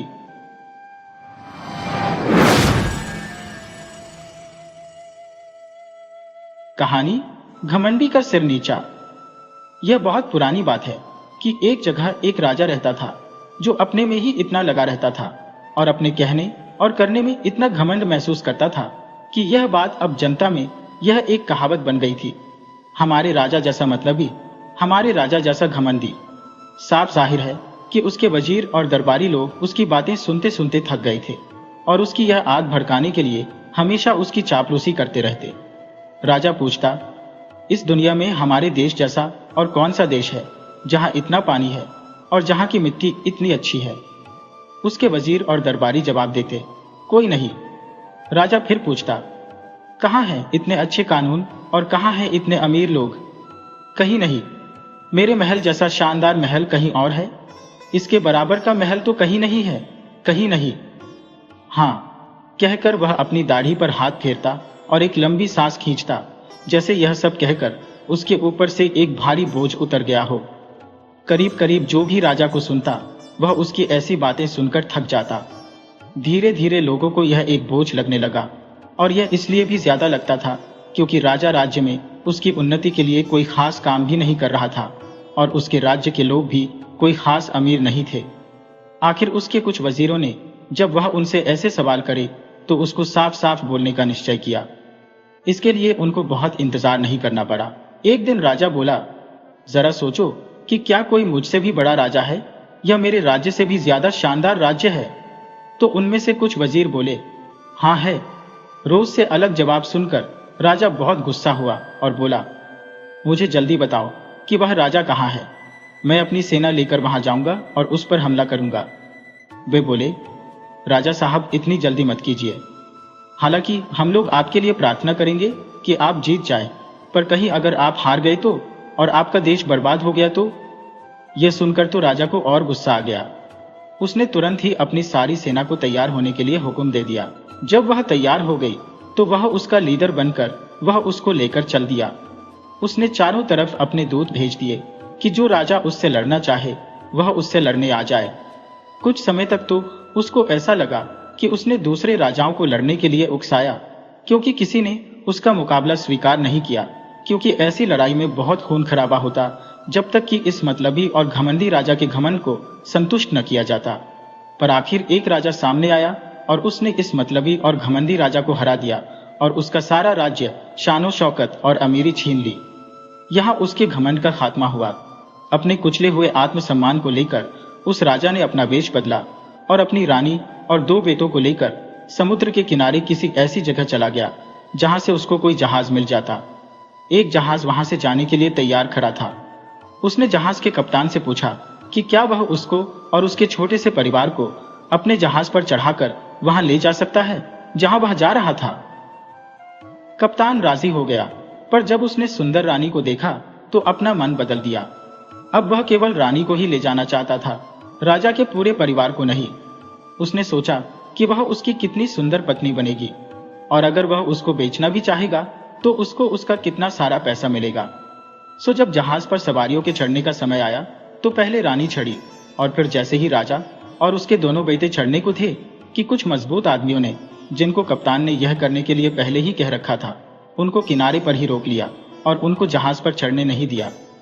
उन्होंने उनको तब तक वहीं पकड़े रखा जब तक कि जहाज पानी में काफी दूर तक नहीं चला गया। रानी ने जब देखा कि राजा और उसके दोनों बेटों को जहाज पर चढ़ने नहीं दिया गया तो वह बहुत जोर से रो पड़ी। उसने अपना माथा पीटा, अपने कपड़े फाड़ डाले और दुखी होकर जहाज के डाक पर गिर पड़ी और फिर बेहोश हो गई। उसकी यह बेहोशी बहुत लंबी थी। हालांकि कप्तान ने उसको जल्दी होश में लाने की बहुत कोशिशें की, फिर भी वह 1 घंटे से ज्यादा बेहोश रही, जैसे मर गई हो। आखिर वह होश में आई। इस बीच कप्तान बहुत सावधान था। उसने उसके लिए एक बहुत अच्छे बिस्तर का इंतजाम कर रखा था। उसको जहाज का सबसे अच्छा खाना दिया जाता था, पर इस सब से कोई फायदा नहीं था, क्योंकि रानी न उसकी तरफ देखती थी और न उससे बात करती थी। ऐसा कई दिनों तक लगातार चलता रहा, यहाँ तक कि जब कप्तान उसका प्यार पाने में नाकामयाब रहा तो उसने उसको बेचने का निश्चय किया। उसी जहाज पर एक अमीर सौदागर भी यात्रा कर रहा था। उसने भी रानी को देखा। उसको पता चला कि कप्तान उसका प्यार पाने में नाकामयाब रहा तो उसको लगा कि वह उसको खरीद ले, शायद वह उसका प्यार पा जाए। सो उसने कप्तान को एक बहुत बड़ी रकम देकर रानी को खरीद लिया, और इस तरह रानी अब उस सौदागर के पास आ गई। बहुत ही कोमलता से उसने रानी को खुश करने की और उससे प्यार जताने की कोशिश की। जब उसने उससे कहा कि उसने उसको बहुत सारा पैसा देकर उसे खरीदा है, इसलिए उसको उससे शादी कर लेनी चाहिए, तो आखिर वह उसका प्यार पाने में सफल हो गया। रानी ने कहा, हालांकि तुम्हारे और कप्तान के बीच में जो सौदा हुआ है वह बिल्कुल गैर कानूनी है, क्योंकि कप्तान को मुझे तुम्हें बेचने का कोई अधिकार ही नहीं है, क्योंकि मैं उसकी हूं ही नहीं। फिर भी क्योंकि मैं तुम्हें पसंद करती हूँ, इसलिए मैं तुमसे शादी कर लूंगी। अगर तुम 2 साल इंतजार करो और इस बीच मैं अपने पति और बेटों से नहीं मिली तो। सौदागर राजी हो गया और इस समय के खत्म होने का इंतजार करने लगा। उधर जैसे ही जहाज आंखों से ओझल हुआ तो उन आदमियों ने राजा और उसके दोनों बेटों को छोड़ दिया। अगर राजा की इच्छा होती तो भी अब उनसे बदला लेना तो बेकार था। सो अपने दोनों बेटों को छोड़कर वह समुद्र से दूर जमीन की तरफ तेजी से चल पड़ा।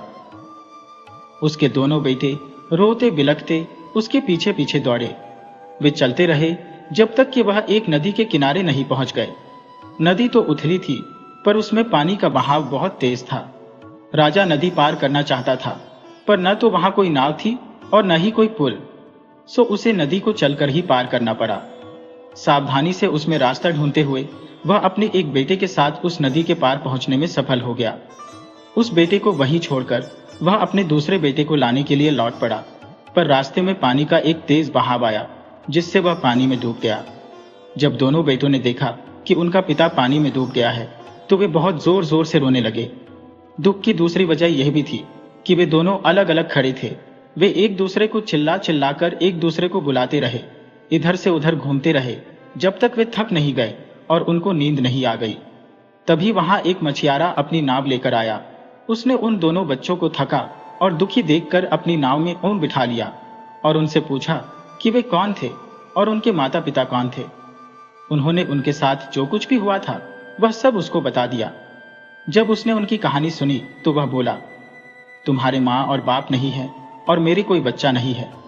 इसीलिए ऐसा लगता है कि भगवान ने तुम लोगों को मेरे पास भेज दिया है। क्या तुम मेरे बच्चे बनोगे, मछली पकड़ना सीखोगे और मेरे घर में रहना पसंद करोगे? बच्चे यह सुनकर बहुत खुश हो गए थे। उनको रहने खाने की जगह जो मिल गई थी। आओ, मैं तुम्हारी देखभाल करूंगा, कहकर मछियारा उनको नाव से उतारकर पास के एक मकान में ले गया। बच्चे उसके साथ खुशी खुशी चले गए। घर में जब उन्होंने उसकी पत्नी को देखा तब तो वह और ज्यादा खुश हो गए, क्योंकि वह उनके लिए बहुत अच्छी थी। वह उनको अपने सगे बेटों से भी बढ़कर मानती थी। बच्चे अपने नए घर में आराम से रहने लगे। वे स्कूल जाते थे। उन्होंने जल्दी ही वह सब सीख लिया जो उनके मास्टरों ने उन्हें सिखाया। फिर उन्होंने अपने मुंह बोले पिता की सहायता करनी भी शुरू कर दी और कुछ ही समय में बहुत ही मेहनती और अच्छे मछियारे बन गए। इस तरह समय गुजरता रहा कि एक बार नदी किनारे पर एक बहुत बड़ी मछली आ पड़ी और फिर उससे नदी में नहीं जाया जा सका तो वह मर गई। गांव का हर आदमी उस बड़ी मछली को देखने के लिए आया और उसका एक एक टुकड़ा काट कर ले गया। कुछ लोग पड़ोसी गांवों से भी आए, जिनमें एक कुम्हार भी था। उसकी पत्नी ने उस बड़ी मछली के बारे में सुना तो उसने पति से कहा कि वह भी वहां आए और थोड़ी सी मछली उसके लिए भी ले आए। सो वह वहां आया जहां मछली पड़ी हुई थी। हालांकि काफी देर हो चुकी थी, फिर भी जब वह वहां पहुंचा तो वहां कोई भी नहीं था, क्योंकि सारे लोग जिन जिन को उसको ले जाना था वे सब उसमें से उसका छोटा छोटा हिस्सा काट कर ले जा चुके थे और वहां से जा चुके थे।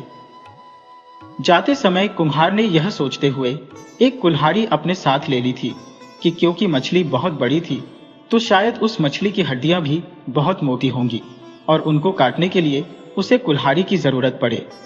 जैसे ही उसने मछली में पहली कुल्हाड़ी मारी तो उसे उसमें से चिल्लाने की आवाज आई, जैसे कोई दर्द से चिल्ला रहा हो। वह आवाज सुनकर कुम्हार भौंचक्का रह गया। उसने सोचा कि शायद मछली में कोई भूत है, मैं दोबारा कुल्हाड़ी मारकर देखता हूं। सो उसने उस मछली में दोबारा कुल्हाड़ी मारी तो मछली में से आवाज आई, मैं बहुत दुखी हूं, मैं बहुत दुखी हूं। यह आवाज सुनकर कुम्हार ने सोचा, यह तो भूत नहीं हो सकता, यह तो किसी आदमी की आवाज है। मैं इसको सावधानी से काटता हूं, हो सकता है कि मुझे इसके अंदर कोई आदमी मिल जाए। सो उसने उसको सावधानी से काटना शुरू किया तो उसे एक आदमी का पांव दिखाई दिया। वह धीरे धीरे मछली को और काटता रहा तो उसे उसमें एक पूरा आदमी दिखाई दे गया। जितनी जल्दी हो सका वह उस आदमी को अपने घर ले गया और उसको ठीक से होश में लाने के लिए उससे जो कुछ हो सका उसने किया। उसने उसके पास आग जलाई और उसको चाय और सूप पिलाया। जब कुम्हार और उसकी पत्नी ने देखा कि वह ठीक से होश में आ रहा है तो वे दोनों बहुत खुश हुए। कुछ महीने यह अजनबी इस परिवार के साथ आराम से रहा। यहाँ उसने मिट्टी के बर्तन बनाने सीखे और इस तरह से कुम्हार की सहायता की। इत्तेफाक से उन्हीं दिनों वहां का राजा मर गया और यह उस देश का रिवाज था कि मरे हुए राजा का हाथी और बाज जिस किसी को चुन लेते थे वही वहां का राजा होता था। सो जब वह राजा मर गया तो राजा के हाथी को सारे राज्य में घुमाया गया और बाज को भी चारों तरफ उड़ा दिया गया ताकि वे वहां का राजा चुन सकें। अब जिस किसी के भी सामने हाथी अपना सिर झुका देता और जिस किसी के हाथ पर बाज बैठ जाता वही वहां का राजा होता। सो हाथी और बाज घूमते घूमते उसी कुम्हार के घर जा पहुंचे जिसने मछली के पेट से निकले हुए आदमी को शरण दी थी। इत्तेफाक से वह अजनबी वही घर के दरवाजे पर खड़ा था। जैसे ही हाथी और बाज ने उस अजनबी को देखा तो हाथी ने उसे झुककर सलाम किया और बाज उसके हाथ पर जाकर बैठ गया। लोग जो हाथी के पीछे पीछे जा रहे थे यह देखकर चिल्लाए, यही हमारा राजा है, यही हमारा राजा है। सबने अजनबी के सामने लेटकर उसको सलाम किया और अपने सामने महल चलने की प्रार्थना की। राजा के मंत्रियों ने जब यह सुना तो वे बहुत खुश हुए और उन्होंने अपने नए राजा का खुशी से स्वागत किया। उसको राजा बनाने के रस्मों रिवाज पूरे किए गए और राजा अपने काम में लग गया। सबसे पहला काम राजा ने यह किया कि उसने कुम्हार और उसकी पत्नी को बुलाया और उन्हें कुछ पैसे और जमीन दी। इस तरीके से और दूसरे तरीकों से भी न्याय करके अच्छे नियम बनाकर होशियार और अक्लमंद लोगों को चुनकर राजा ने बहुत सारे लोगों का प्यार पा लिया। कुछ ही दिनों में वहां खुशहाली छा गई, पर कुछ ही महीनों में वह बीमार पड़ गया। जनता की तरफ इतना सारा ध्यान देना उसके बस में नहीं था। सो उसके राज्य के डॉक्टरों ने उसको बाहर घूमने की सलाह दी। उनकी सलाह मानकर राजा कभी घुड़सवारी के लिए निकल जाता तो कभी शिकार खेलने के लिए चला जाता तो कभी मछली पकड़ने चला जाता। उसको मछली पकड़ना बहुत अच्छा लगता था। यह देखकर एक दिन एक मछियारा उसके पास एक बहुत बड़ी मछली लेकर आया और बोला, सरकार, मुझसे खुश हो, आज मैंने यह मछली पकड़ी है, यह मैं आपके लिए लेकर आया हूं। राजा उस बड़ी सी मछली को देखकर बहुत खुश हुआ और उससे पूछा कि वह मछली उसने कब और कैसे पकड़ी। मछियारी ने राजा को सब बातें बता दी और मछलियों के बारे में उसको इतनी जानकारी बताई कि राजा ने उससे कहा कि जब वह मछली पकड़ने जाए तो वह भी उसके साथ मछली पकड़ने चला करे, ताकि राजा भी मछली पकड़ने की कला सीख सके और वह भी वैसे ही बड़ी मछली पकड़ सके जैसे कि उसने अभी राजा को भेंट की थी। मछियारा बोला, सरकार, आप बहुत अच्छे और दयालु हैं, जो भी आप हुक्म करेंगे उसे हर आदमी को ठीक और न्यायपूर्ण मानना चाहिए, पर आप मुझ नौकर की भी एक बात सुन लें तो बड़ी मेहरबानी होगी। मेरे घर में 2 लड़के हैं जो मुझसे भी ज्यादा होशियार और ताकतवर हैं। अगर सरकार इजाजत दे तो मैं वायदा करता हूं कि वे हमेशा आपकी सेवा में लगे रहेंगे। राजा इस बात पर राजी हो गया। अब जब भी वह मछली पकड़ने जाता तो मछियारे के दोनों बेटों को अपने साथ ले जाता। धीरे धीरे राजा की उन दोनों बेटों से जान पहचान बढ़ती गई। राजा उनको बहुत चाहने लगा क्योंकि वे बहुत तेज थे, होशियार थे, सुंदर थे और स्वभाव के बहुत अच्छे थे। बाद में उसने कुछ ऐसा इंतजाम कर लिया कि वह कहीं भी जाता तो उनको अपने साथ ही रखता। करीब करीब इसी समय जिस सौदागर ने उस राजा की पत्नी को खरीदा था, जो नदी में डूब गया था, व्यापार करने के लिए इस राजा के देश में आया। उसने राजा से मिलना चाहा तो राजा ने उसे मिलने का समय दे दिया। उसने बहुत सारे कीमती जवाहरात और सामान राजा को दिखाया। राजा उसका सामान देखकर बहुत खुश हुआ और उस सब के बारे में उससे कई सवाल पूछे। उसने उससे उन देशों के बारे में भी पूछा जहां से उसने उनको खरीदा था। सौदागर ने राजा को सब बता दिया तो उसने राजा से उसके राज्य में व्यापार करने की इजाजत और सुरक्षा मांगी। राजा ने तुरंत ही उसकी मांग स्वीकार कर ली। उसने उसको इस काम के लिए कुछ सिपाही दे दिए जो सौदागर के आंगन में हमेशा पहरा देते थे। उसने मछियारे के दोनों बेटों को भी उसके घर में सोने के लिए भेज दिया।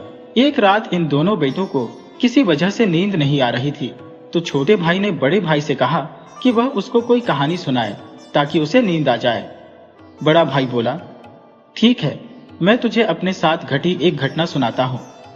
कहकर उसने उसको यह कहानी सुनाई। एक बार की बात है कि एक बहुत ही बड़ा पढ़ा लिखा और अमीर राजा था, लेकिन वह बहुत घमंडी था। एक बार वह अपनी सेना लेकर दूसरे राजाओं को लड़ाई की चुनौती देता हुआ बाहर निकल पड़ा। तो कुछ राजा तो उससे हार गए, पर एक राजा जो उससे ज्यादा ताकतवर था उससे लड़ा और उसने उसको हरा दिया। हारा हुआ राजा अपनी पत्नी और 2 बेटों के साथ किसी तरह बचकर भाग निकला।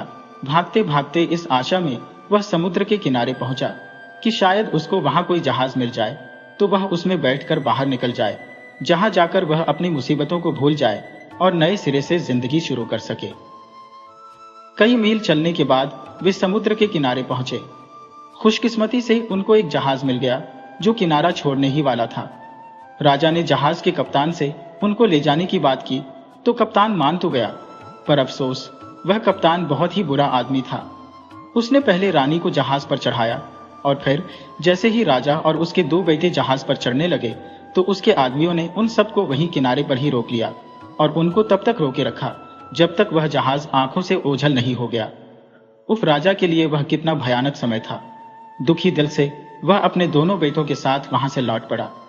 वह फिर कई मील चला। वह यह भी नहीं जानता था कि वह कहां जा रहा है।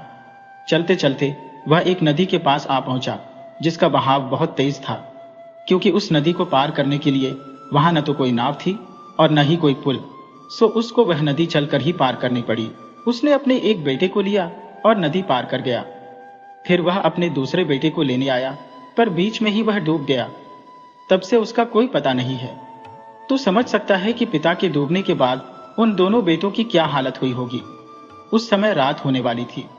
उनके पास न तो कोई खाना था और कोई रहने की कोई जगह। न उनको यह मालूम था कि वे कहां जाएं। एक नदी के एक किनारे पर खड़ा था और दूसरा दूसरे किनारे पर। वह एक दूसरे के पास भी नहीं जा सकते थे। आखिर उसी समय एक मछियारा अपनी नाव में आया और दोनों बच्चों को अपनी नाव में बिठाकर अपने घर ले गया। वह उन दोनों को बहुत चाहने लगा और उसकी पत्नी भी। इस तरह वे दोनों उनके माता पिता जैसे हो गए। यह उनके साथ 2 साल पहले हुआ था। अब वे दोनों लड़के दूसरों को उनके असली बेटे जैसे लगते हैं। सो मेरे भाई, वे दोनों लड़के हम दोनों हैं, और यह है हमारी कहानी। कहानी इतनी मजेदार थी और उसका अंत भी इतना अच्छा था कि बजाय सोने के छोटे भाई की आंख और ज्यादा खुल गई। ये कहानी कहीं भी इतने अच्छे से कही गई थी कि इसने दूसरों का ध्यान भी अपनी तरफ खींच लिया। इत्तेफाक से सौदागर की खरीदी हुई पत्नी इस समय जाग रही थी। उसके कमरे और दुकान के बीच में केवल पतला सा पर्दा था। सुबह यह सारी कहानी सुन रही थी। उसने अपने मन में सोचा, जरूर ही ये दोनों मेरे दोनों बेटे हैं। वह अपने कमरे में से उठकर आई और उसने उन बच्चों से कई सवाल पूछे। 2 साल में ही बच्चों में काफी अंतर आ गया था, जिससे वह उनको देखते ही नहीं पहचान सकी। पर फिर भी उनमें कुछ ऐसी पहचान थी जो वे कितने भी बड़े हो जाते, उनकी माँ उनकी उस पहचान को नहीं भूल सकती थी। ये पहचान और उसके सवालों के जवाबों ने उसके मन में आए विचार को पक्का कर दिया कि वे दोनों उसी के बेटे थे। वह उन दोनों को गले लगाकर रो पड़ी। इससे उनको भी लगा कि वही उनकी रानी माँ थी जिसके बारे में वे अभी अभी बात कर रहे थे। उसने भी उनको वह सब बताया जो जो उसके साथ उनसे बिछुड़ जाने के बाद घटा था, कि किस तरह से जब जहाज के कप्तान ने जब यह देखा कि वह उसके साथ नहीं रह सकती तो उसको इस सौदागर के हाथों बेच दिया। किस तरह यह सौदागर उसके साथ दया का बर्ताव करता रहा और सचमुच में उसको प्यार करता था। वह अमीर और होशियार होने के साथ साथ एक बहुत ही अच्छा आदमी भी है। और कैसे, उसने यह सोचते हुए कि शायद वह अब राजा से नहीं मिल पाएगी, इस सौदागर से 2 साल बाद शादी के लिए हाँ कर दी थी। उन 2 सालों के पूरा होने में अब केवल 3 दिन बचे हैं। उसने बच्चों को यह भी बताया कि वह इस सौदागर को इतना ज्यादा नहीं चाहती थी कि वह उससे शादी कर ले। यह तो उसने इतने दिनों तक उससे बचने के लिए कह दिया था।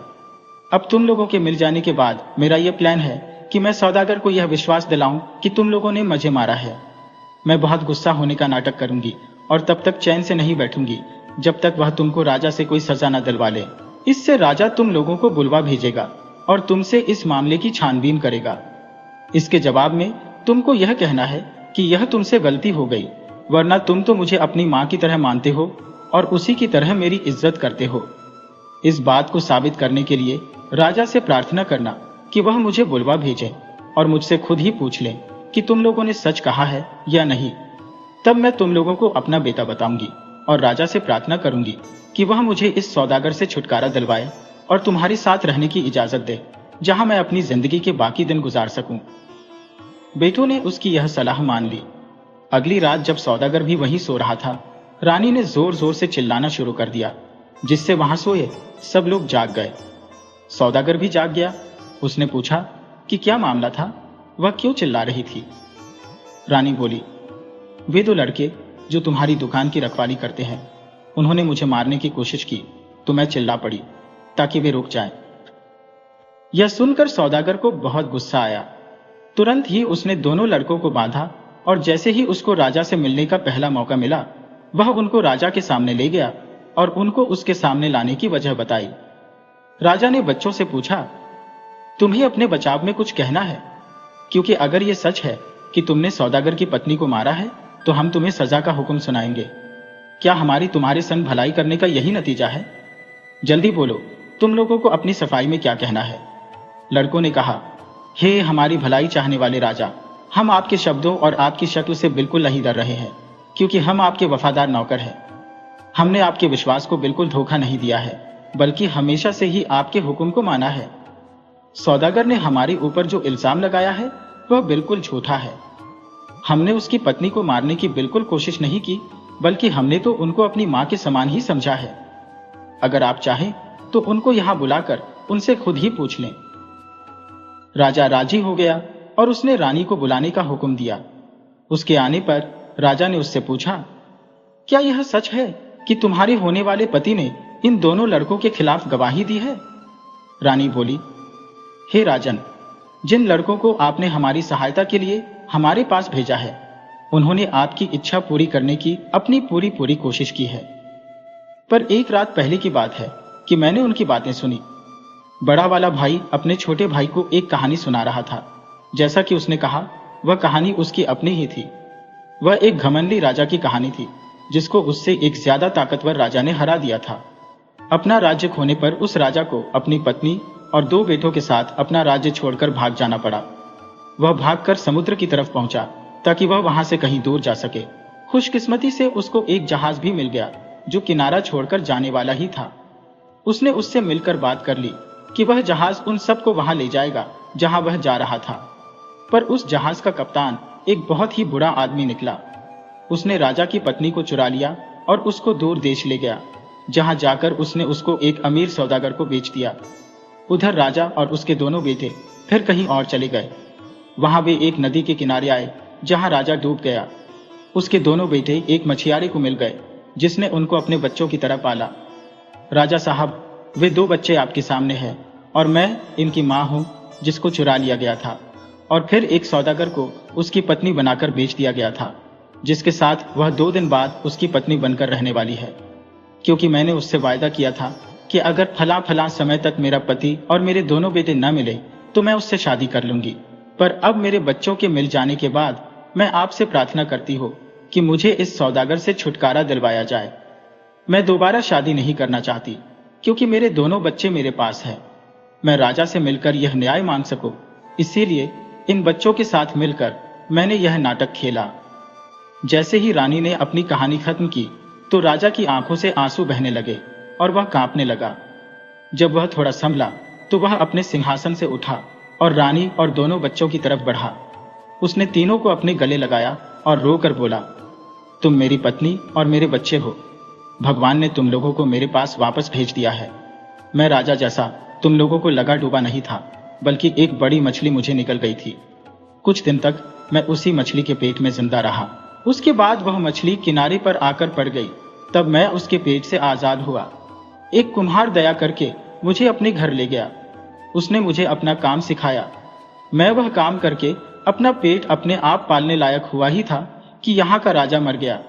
उस राजा के हाथी और बाज ने मुझे अपना राजा चुन लिया और इसीलिए अब मैं यहाँ हूँ। उसके बाद राजा ने रानी और अपने दोनों बेटों को महल ले जाने का हुक्म दिया। उसने वहां जमा हुए लोगों को भी अपने इस व्यवहार की सफाई दी। सौदागर को विनम्रता पूर्वक उसके देश भेज दिया गया। जब दोनों राजकुमार राज्य संभालने लायक हो गए, तब राजा ने अपने बड़े बेटे को अपना राज्य सौंप दिया और खुद रानी के साथ शांति से अपना जीवन बिताया।